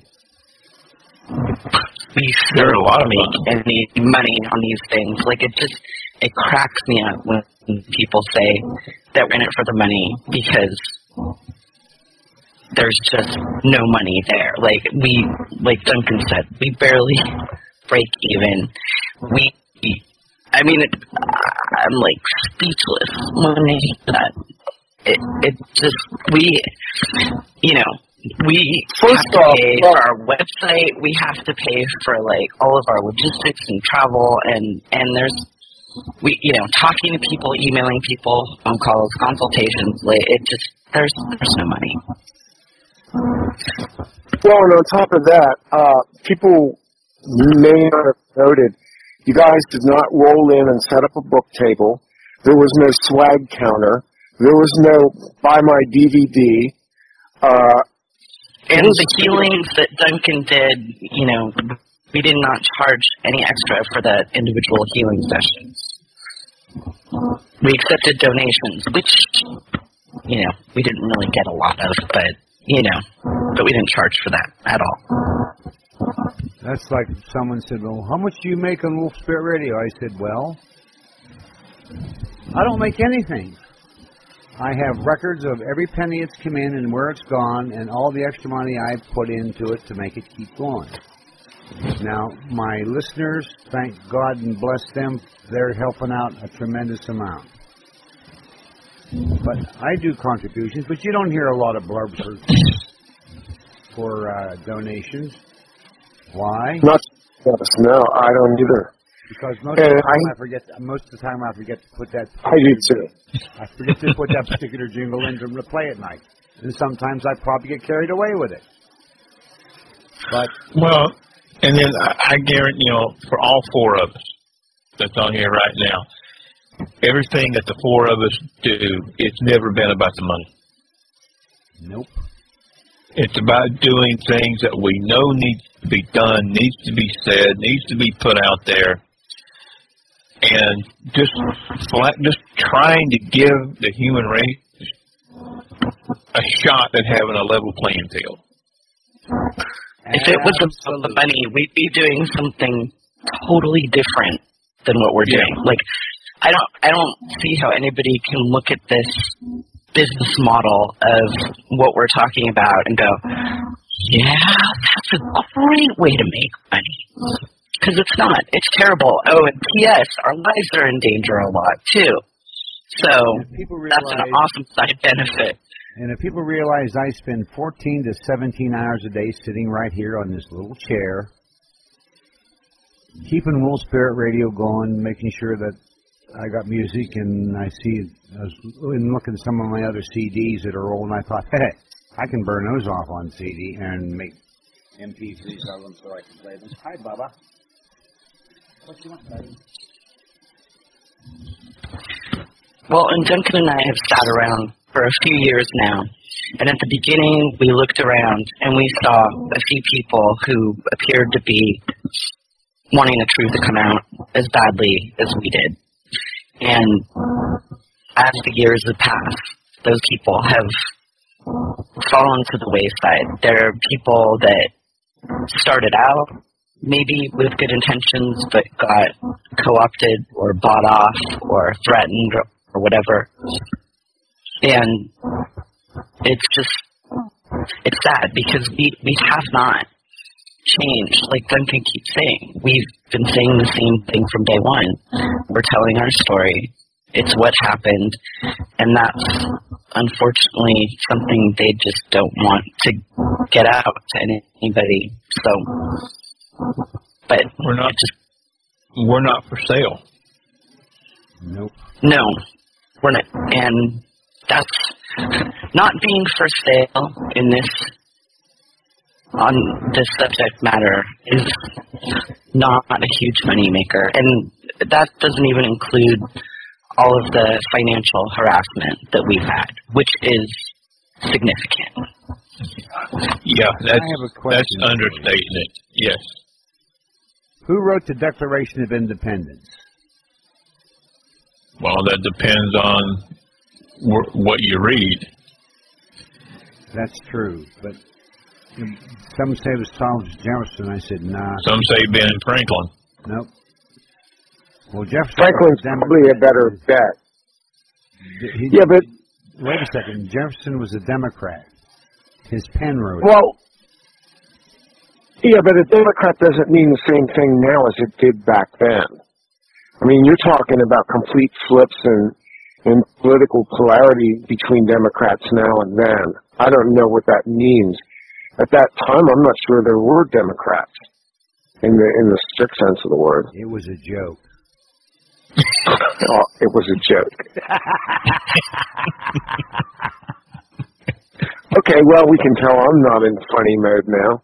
I missed that. Okay. What the hell is this? Randy, have you heard the snake story? What was that again? What story? Have you heard the snake story? He's probably heard it 15 times. I've heard variations of it 15 times. Because it depends on who the teller is. So if you tell it, it's not going to be the same as the story that Dave tells. Well, you see, if I tell it, I tell it from seeing it from my perspective of sitting out about 10 yards watching the whole thing. When Dave tells it, it's his perspective of sitting there with all of us behind him. Laughing like you couldn't believe, tears coming down their face and not making a sound. And I thought it was so funny, I shit my pants. Yes, he did. And the next day the guy says, when are you going to change clothes? I said, when I get back to the barracks. We were way out in the country. And it took us 3 days to get back to where we're supposed to be for the helicopter to pick us up. Because I had to wait on everybody else. Yeah, but what you don't know is who was guiding us at that time, do you? Yeah, I know who was guiding us.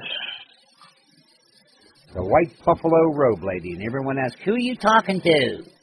I said, you wouldn't believe me if I told you.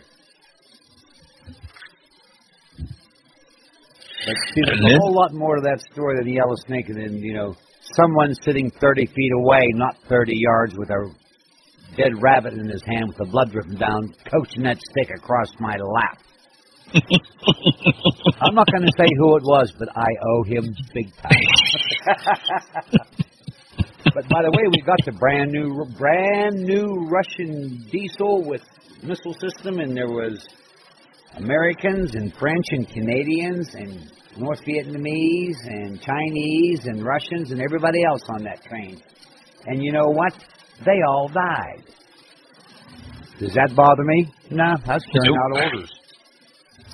We were carrying out orders, and not only that, but if that train had made it to its destination, the tide of the war would have turned much sooner, and it would have been much more devastating in the end.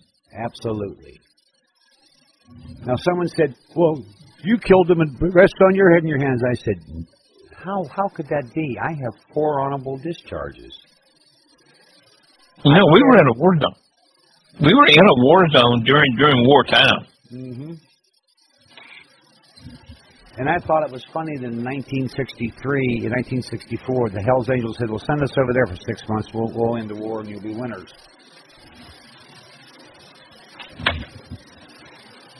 Osio, 2 Dog, welcome back. I'm busy.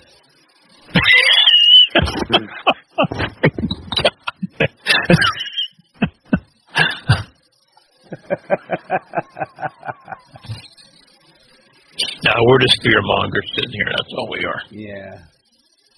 I guess we ought to spend more time watching what's his name?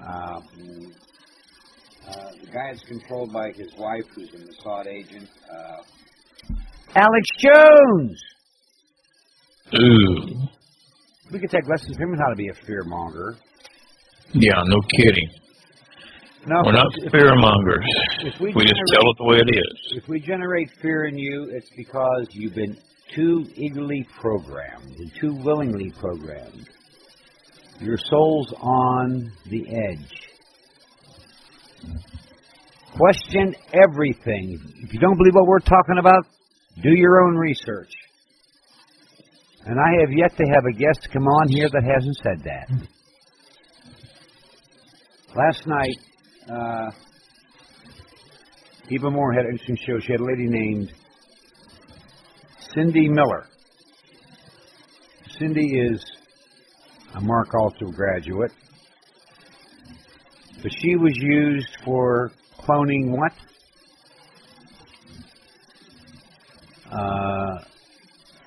What are they called?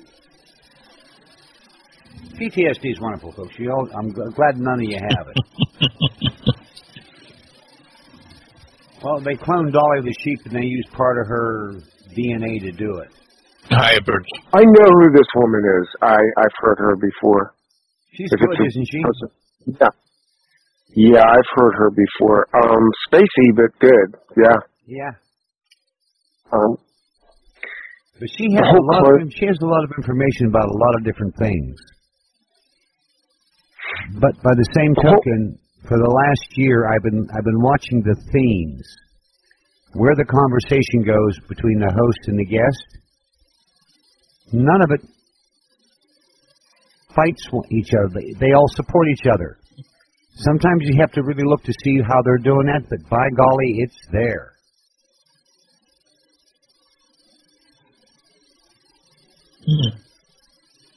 That's what we want. Exactly. Well, I don't agree with all the people that have come on my show, and there's been times when I've sat here, muted my mic, and uttered a few words before I went back on. I don't bring people in to ambush them. No, Cynthia, and there's Cynthia at least Miller. That's her last name, isn't it? Yeah, Cynthia Miller. Yeah. Not Cynthia Brewer. Yeah. Cynthia Brewer, that's it. Brewer, yes. And what I heard of her information, she's pretty spot on. Yeah. Cynthia Brewer. Yeah, they were using her bloodline because she has apparently, I guess what you call Illuminati bloodline. The cloning thing, now we're in creepy. Okay, this is the woo-woo portion of the show. That's creepy.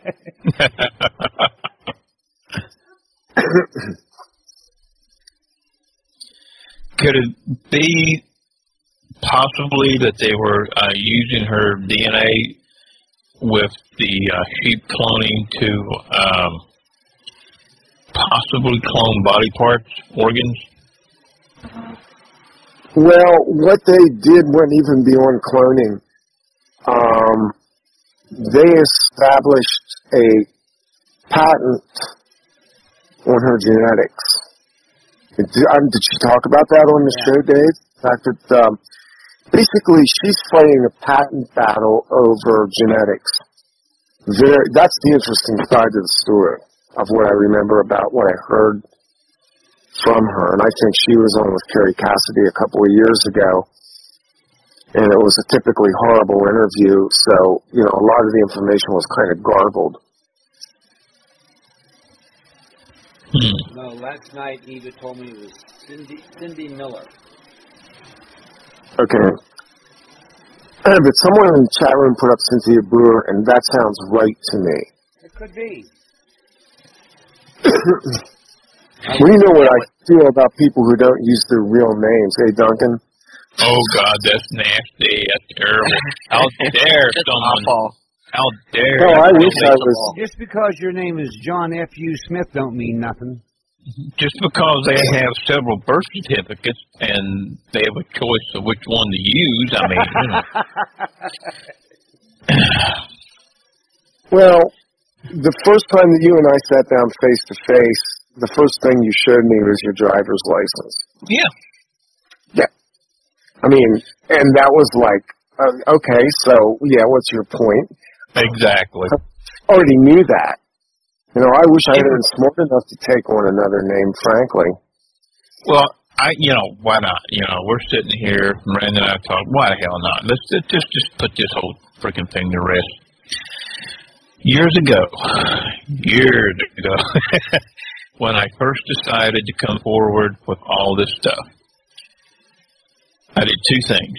The first thing I did is started loading up guns and munitions in a car, and I was going to go extract some very, with deep prejudice, revenge. I didn't do that. The little voice in my head started talking to me and said, you don't do that. Okay.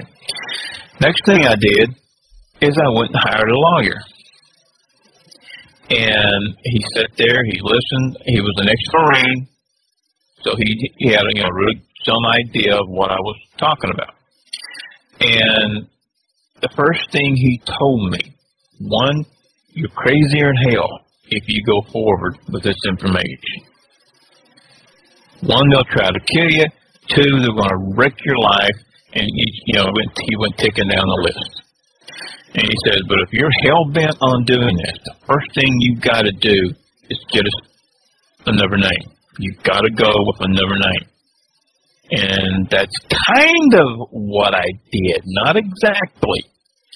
I didn't really change anything. I just, did math with letters. I reduced it down. Eva Moore just texted me and told me that what is Cynthia Brewer, but she now goes by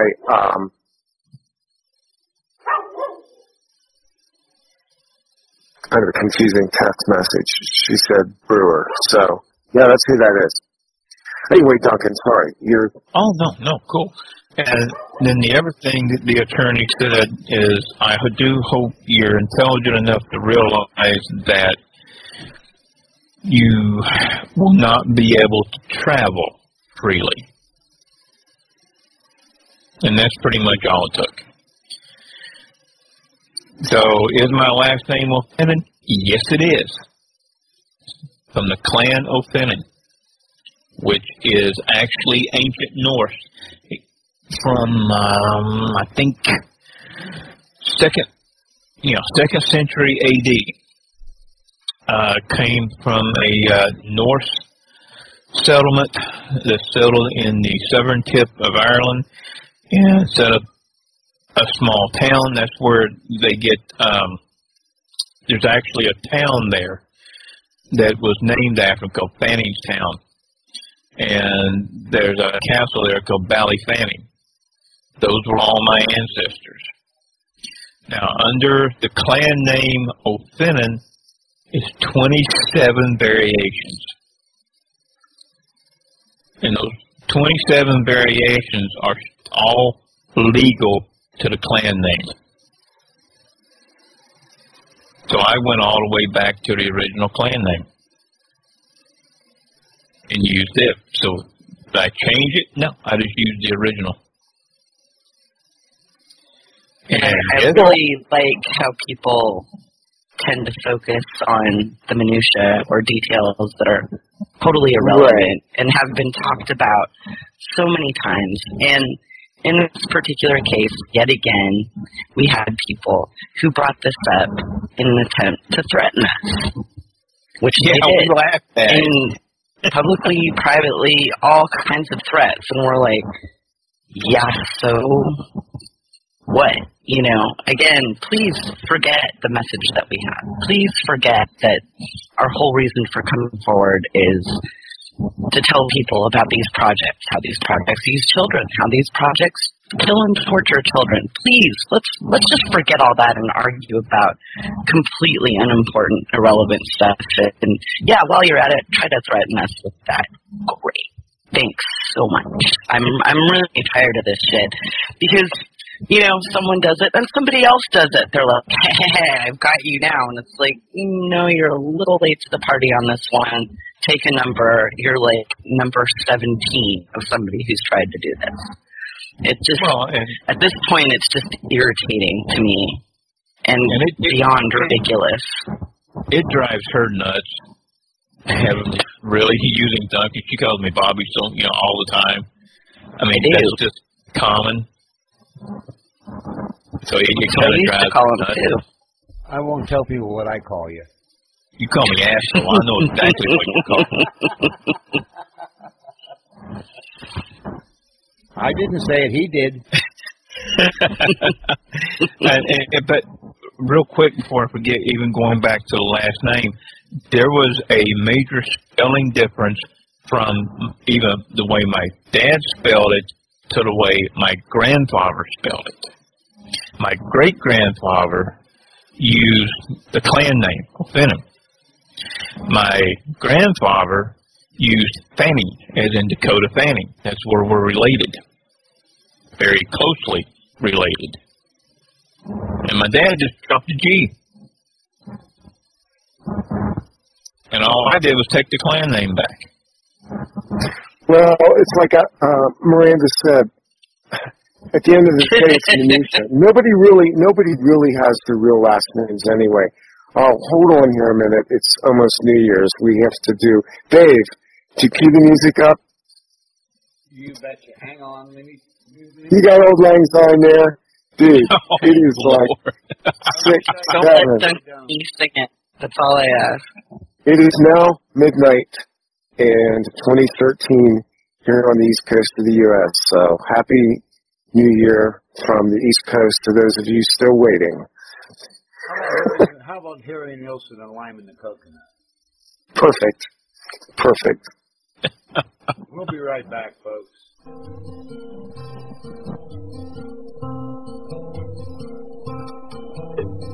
Brother bought a coconut, he bought it for the time. I'll tell you what to do. If you call me in the morning, I'll tell you what to do. If you call me in the morning, I'll tell you what to do. Oh, woo! You see my little avatar now? Makes me think about Wolfman Jack. Yep. Wolfman Jack.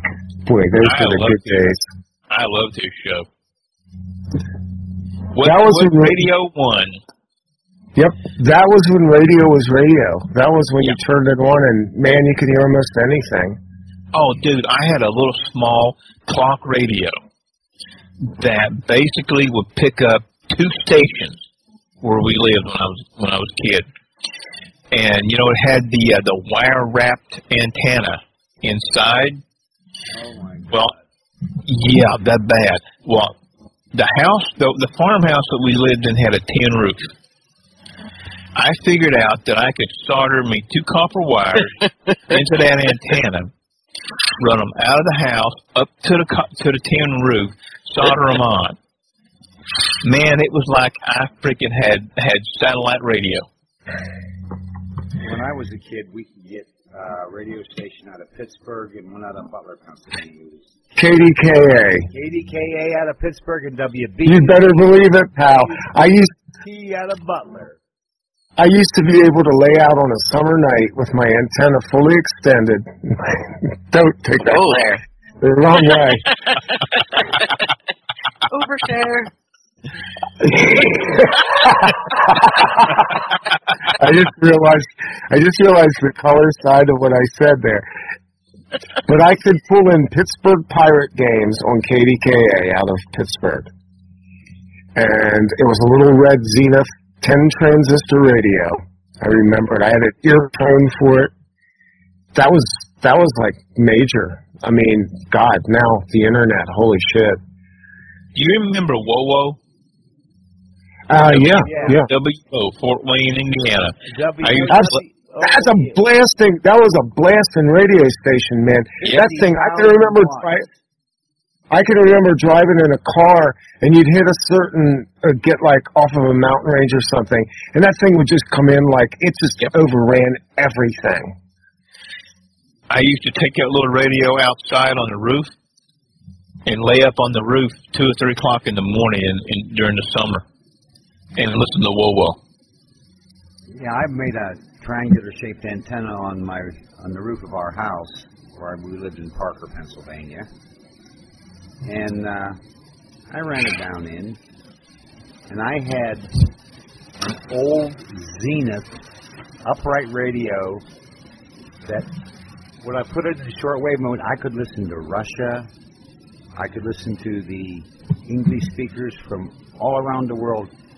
And I'm sitting there thinking, why are they saying things differently than what they're saying here on the news? This was back in 1952, 53, 54. And it came to me because they're telling it from how they see it. Right. But it's not the same way they're seeing it here. So if two people can look at the same event, and, oh, I get it. One's lying and one's not. Because when I listen to the same news article from 4 different countries, 3 of them are the same and one's a whole lot different or a little bit different, the 4th one has to be the one that's lying.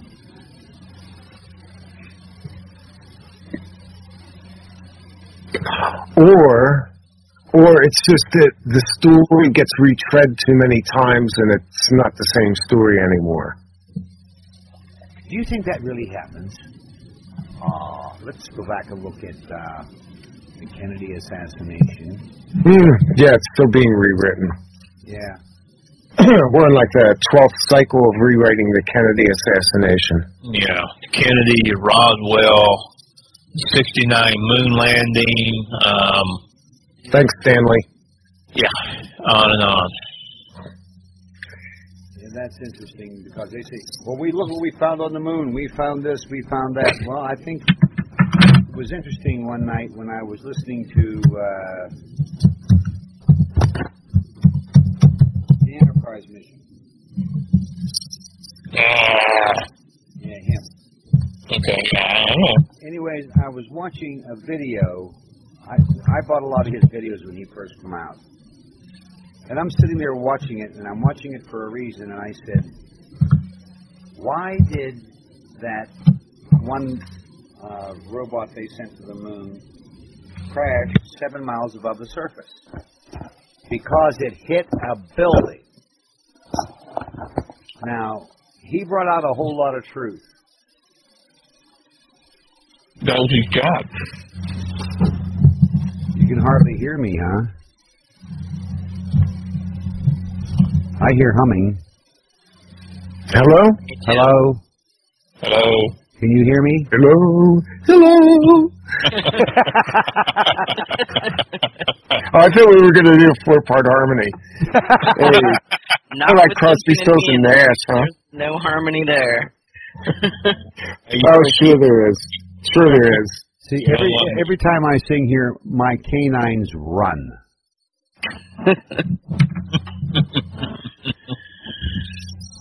So I have a question for you boys, anybody, everybody, whatever. You know how there are people out there who will believe everything they're told, hook, line, and sinker, no matter what. You know, we've all met them where they won't let even one iota of truth in. So, despite massive evidence to the contrary. So, my question, I guess, for discussion is, why do you think that is? What makes them so closed off to that truth? I think it started like, say 55 years ago, when they started dumbing down people, when they made television what it is, where you can escape reality by watching our, quote, reality, unquote, programs. You can watch sports, you can watch racing. Oh, by the way, and you can drink your beer while you're doing all that. So cultural thing, cultural conditioning and that sort of thing. When did the federal government start taking over education? Well, technically back in the 30s with John Dewey, but it kind of kicked in heavily after World War II. And even more heavily around 1960. Exactly. My early memory, yes. Yeah, because as far as I'm concerned, I'm the last generation. I graduated in 59. Only because I knocked the teacher out because he called me a son of a bitch. Dave, boy, that's a bad mistake. Really can't picture that. You can pick on a lot of things, but don't pick on my family name, and damn sure don't pick on my mother. And now I can say don't pick on my father either because I get really irate. You punched out a teacher too. All right. I punched out a few people when I was young and, shall we say, more carefree than I am today. When I was 15, I battled the baddest guy in Western Pennsylvania to a standstill. He said, "Why'd you beat up my brother?" I said, "Because he called me a son of a bitch." And this gentleman had so much honor, he walked in and picked this kid up, and he said, "If you ever say that again to him, I'm going to beat your ass." He said, "No, it's real simple. If he ever says it again, I'm going to kill him." I think I even wrote about that years ago, that where I grew up, where I was from, those words would get somebody killed. Yeah. You can call some of those people any name you want. If you call them that, they will absolutely become irate. Duncan? Yes. Do you remember what you did to some people who dared to say some not super nice things about me? Which back in the day? back in the day? Yeah. I'm thinking of the incident where something got cut off and thrown out the door of the helicopter. Oh my God. Yeah.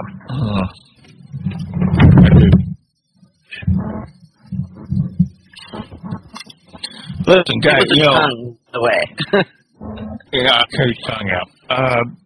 Back in the day, like you guys were saying, I love that term, back in the day. We weren't exactly like we are right now. No, I wasn't. Well, this is the alter personalities, too, so bear that in mind.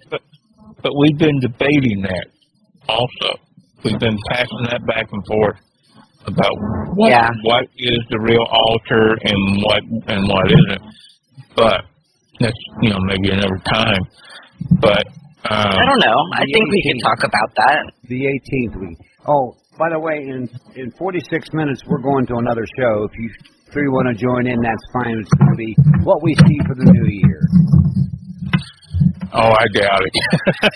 Yeah, no, what I see for the new year is probably going to be the back of my eyelids.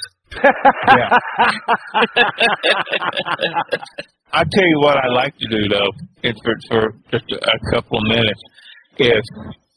If Dave can tell the snake story really quick, and Miranda, honey, if you can tell the story quick, are you kidding me? But it's his radio station, so he gets to do it. I'll tell it. And then if, Miranda, honey, if you can tell the helicopter story, I'll tell the story real quick in the jump that we were getting ready to do, where you started going on about your hair. Oh, no, not that one. Oh, yes, that one. Go ahead. Okay. Well, wait. First, I want to clarify that it was the guy's tongue he cut off, not another body part. Although I've done that too. Carry on.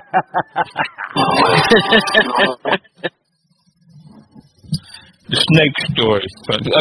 Okay, from my point of view, like David said, North Vietnam,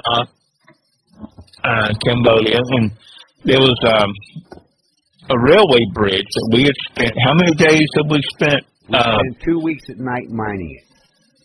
We've been, well, and it wasn't only the bridge that we were having to mine. I mean, you know, you got to understand, some of us were literally hanging up there with one arm, you know, 100 feet above the ground, just trying to place the explosives in.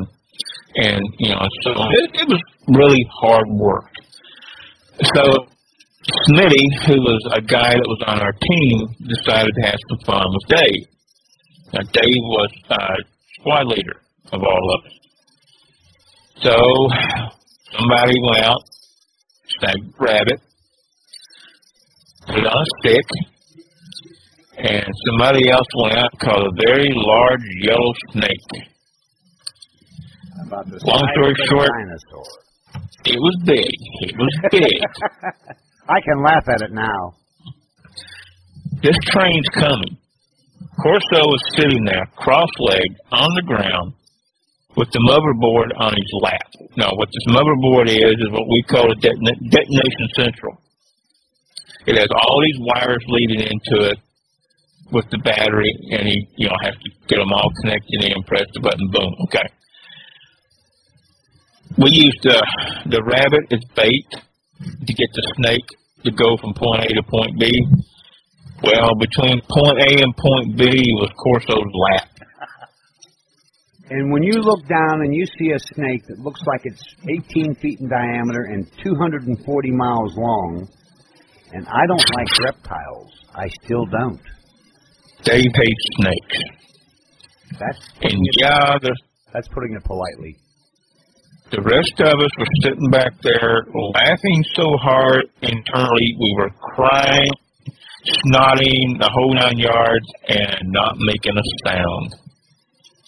When he hit the plungers on that detonation board and that train finally fell into the gorge, boys and girls, I ran like you've never seen some nappy-haired kid run in your life.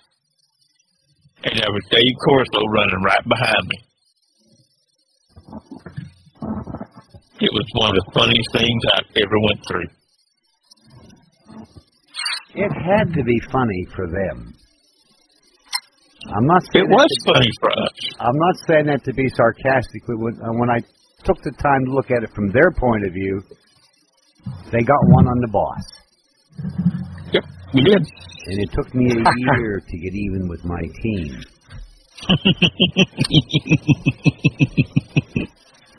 And I got even with them all within a period of 2 weeks. How I did it, you'll never know. Yeah, I know what it's like to have Nair shaving cream. Oh, that was nothing like I did to them. I'll tell you what I Not in your underwear. Oh, God, no. No, in your shampoo. Oh, that's even worse.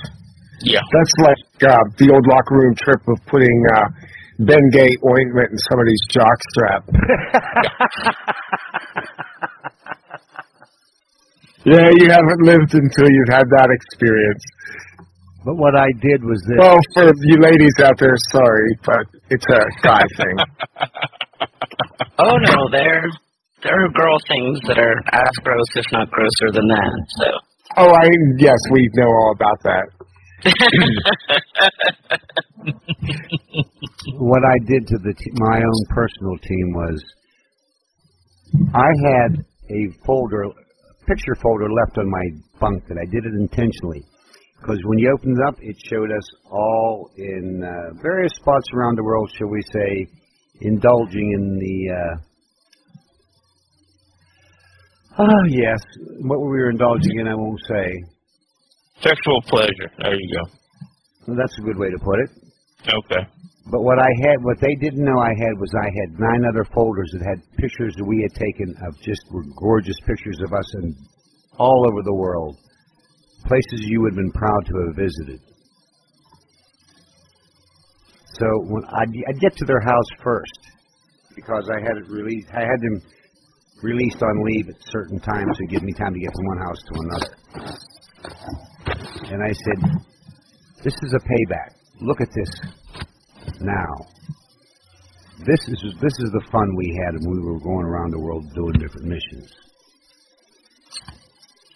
I said, make like it's naughty. Oh, and this one girlfriend and mother did. Oh, my God, they railed. And when they finally showed him pictures, he said, that son of a bitch, I'm going to kill him. I said, why wait? He said, you dirty bastard. Then he had to explain, and I said, on that note, I'm leaving. So they all hung themselves because I tried to be a nice guy.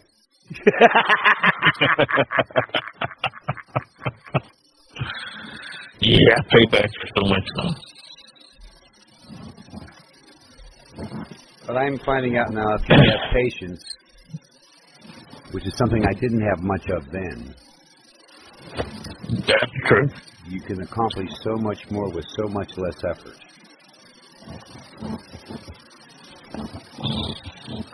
That is true. Okay, helicopter. You got one going overhead? That's your story, because you remember that. Go ahead. No, it's your turn. I'm doing one where you didn't want to jump. Me or her? Her.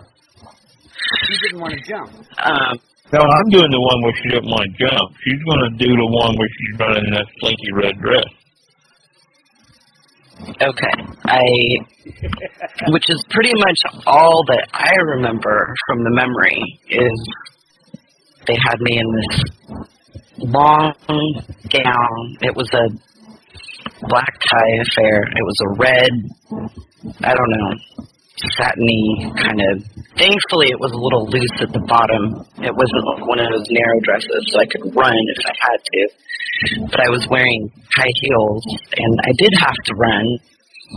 I came bursting out on the roof of a building, being chased by several guys. And Duncan, we had our chopper down, but it was far across the roof from me, so he gave the signal for them to take off. He grabbed the strut, the chopper, with one arm, and I grabbed my hand with his other, and that's how we took off. And it was crazy, but it worked, and I remained not shot full of holes, which was awesome. Yeah, it was a fun. And I remember thinking, like, I'm wearing a red dress. Like, I could not have been wearing anything less camouflagey as we're flying around. It's like a beacon, but I didn't pick out the dress. They did, so oh well. But I had they were expecting that to happen. I was gripping you about mid-forearm, and you were gripping me the same way. And I'm hanging on to the webbing on the inside. And I'm holding on my left arm. Both my legs are dangling out of the helicopter. And I've got your arm. And I look down, and I look you dead in the eye, and I say, don't let go. I was like, that's such a stupid thing to say.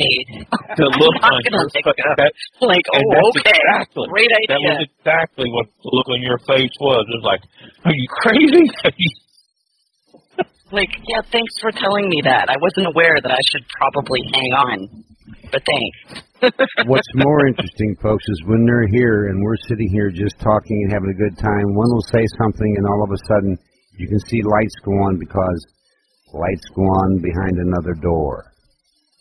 Yeah, that is so true. And it's interesting to sit here and finally it gets to the point where one of us can start something, the other one can finish it. Yeah. And that's well, and it's the only situation where this happens is with us to get these memories back. I know, because I've listened to a lot of these so-called young super soldiers. And what do they wear? Camouflages, they wear black BDUs. They're trying to impress themselves more than they are other people. Because we know about false memories, don't we? Oh, yeah. We never wore camo. We always wore BDUs when we were in combat field. But most of the things that we did, we were either in street clothes, black tie affairs, with the slinky dresses and the cummerbunds and the ties, all that kind of stuff. And someone asked me, what was my favorite weapon? An ice pick. Yeah. Not bad. And I think you and Randy both have witnessed the two of us. We communicate and we don't even have to speak. That can be scary for those that aren't aware of what's going on. Does it bother me? No. It pisses me off though when they cut me out of the conversation. Well, it pisses me off when we start talking in a language that I don't know, like Japanese. But then you and it's half split. Half of me doesn't understand it. Yeah, so I'm like, all of a sudden we're talking Japanese. Half of me understands it. Half of me has no clue what we're talking about. It's really weird. But it's so cool hanging out with you, Dave, because, like I said, like, no therapist, no other setting comes even close to working to get these memories to come to the surface, or, I mean, just has the healing qualities that just hanging out, letting it naturally come up does.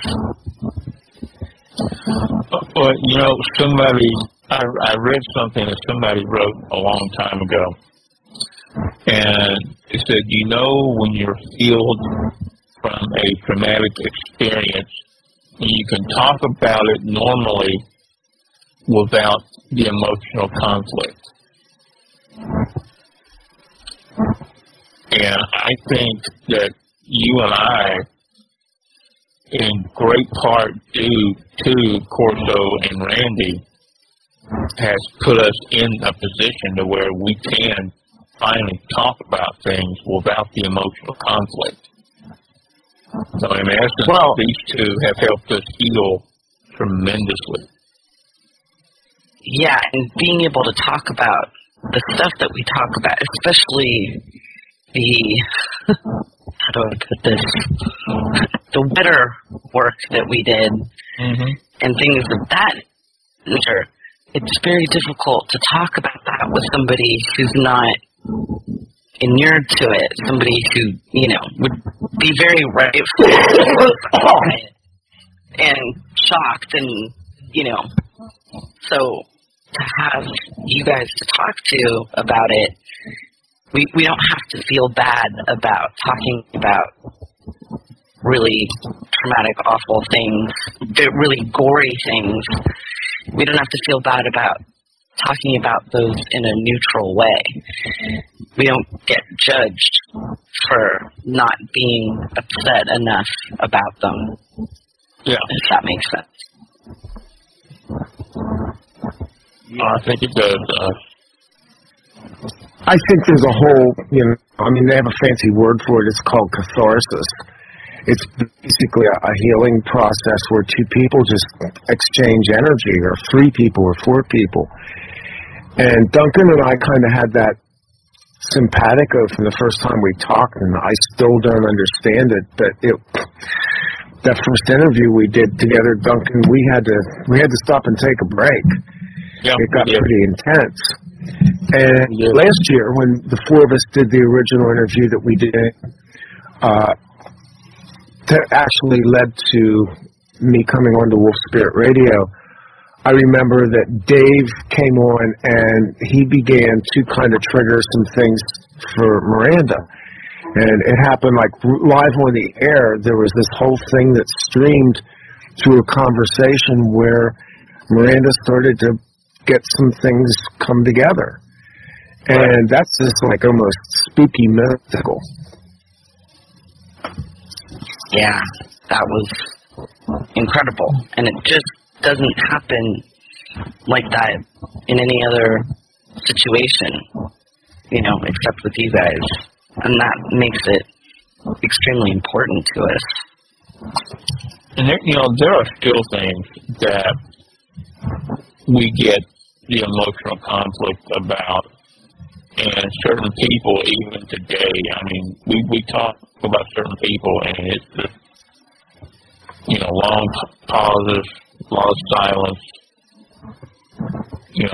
next time for a few minutes. And it's not that we're not upset about what we did. That's not it at all. We may come off as being callous, unemotional, uncaring, whatever.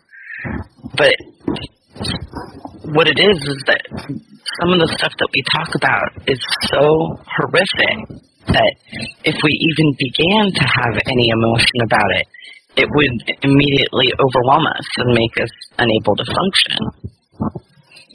Dave and I and Duncan had this conversation about torturing people when we were there last time. And we were recounting different methods that we used, that we were taught, that we were trained in. And this was in between a conversation about something completely different. Bologna sandwiches or something, like we went from talking about bologna sandwiches to, scalpels and skinning people, and then right on back to bologna sandwiches. And if anybody outside of that room had heard us, who didn't understand, they'd be like, oh my God, you guys are monsters. But no, it was just so healing just to be able to talk about it and know that we got each other, we got all of each other, that we understood.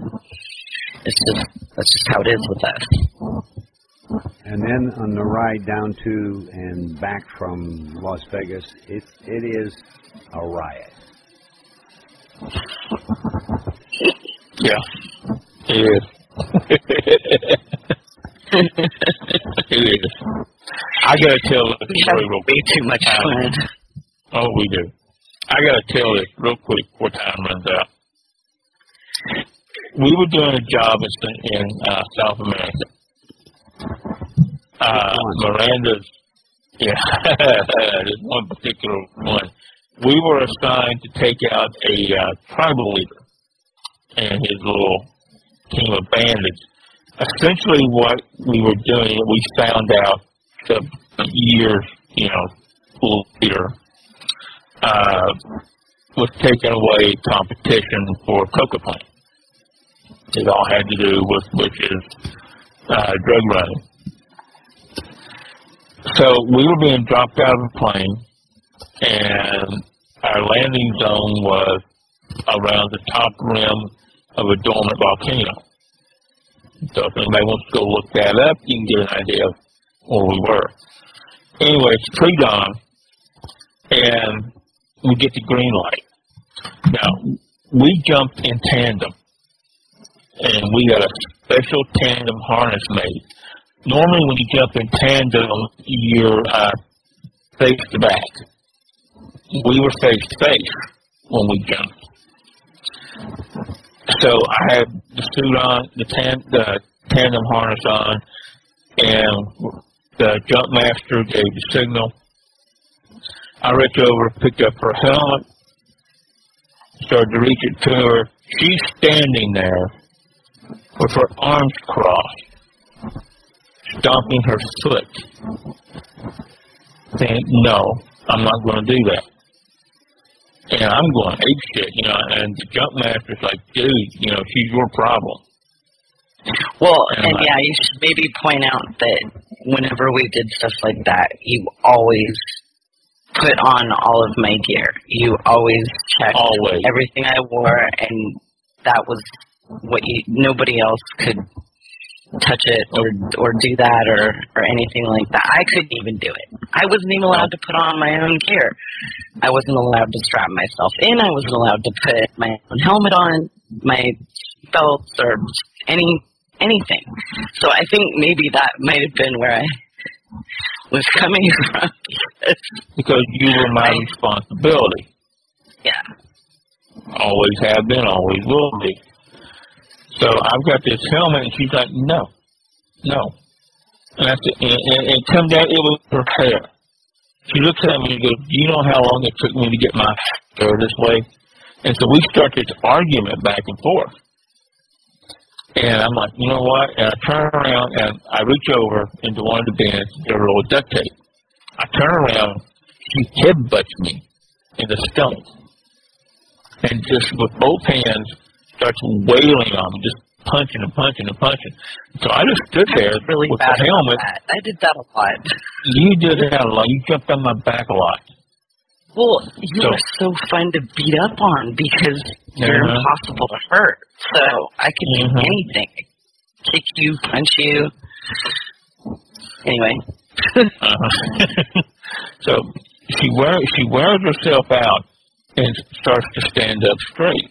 When she stands up straight, I've got the helmet up about my head level, and the helmet goes straight on her head. Within half a second, I've got duct tape going around the helmet underneath her chin. And I grab her, I pick her up, I put her in the harness, I strap us up, and we almost missed the jump cycle. And we did the jump, hit the ground, we started doing exactly what we're supposed to do. I look around, and what is she doing? Pulling out ponytail holders from the leg pockets of the BDUs, pulling her hair back in ponytail. And I sit there on one knee and I look at her, and she blows me a raspberry.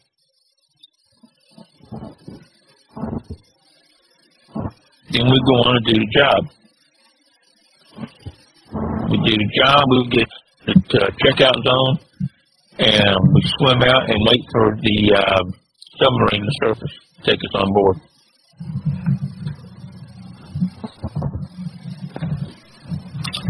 In the story, just one little funny anecdote. Yeah, where I was. You swim like a rock. I do swim like a rock. A very heavy rock.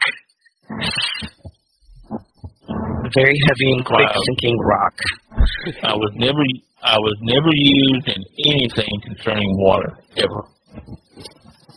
It kept me away from water as much as possible. I can swim, and I can swim very well, but not very long. You can swim, but you can't float. I can't float. No. I can't float. I have a specific gravity greater than that of water.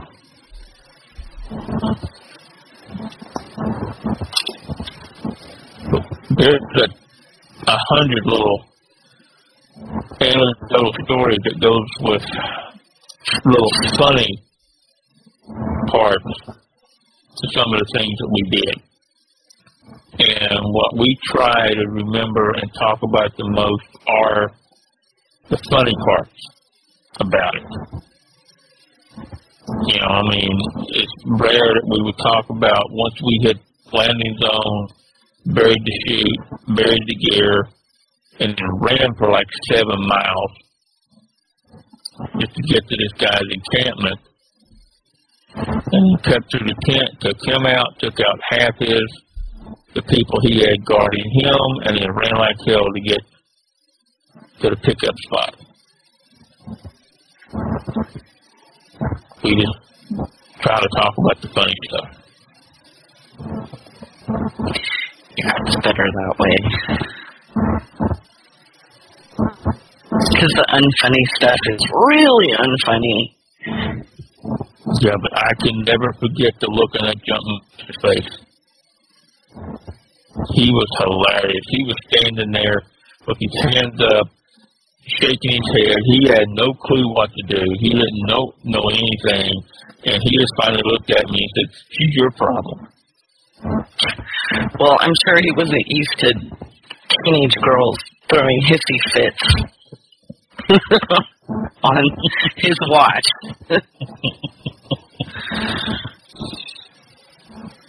But it was funny.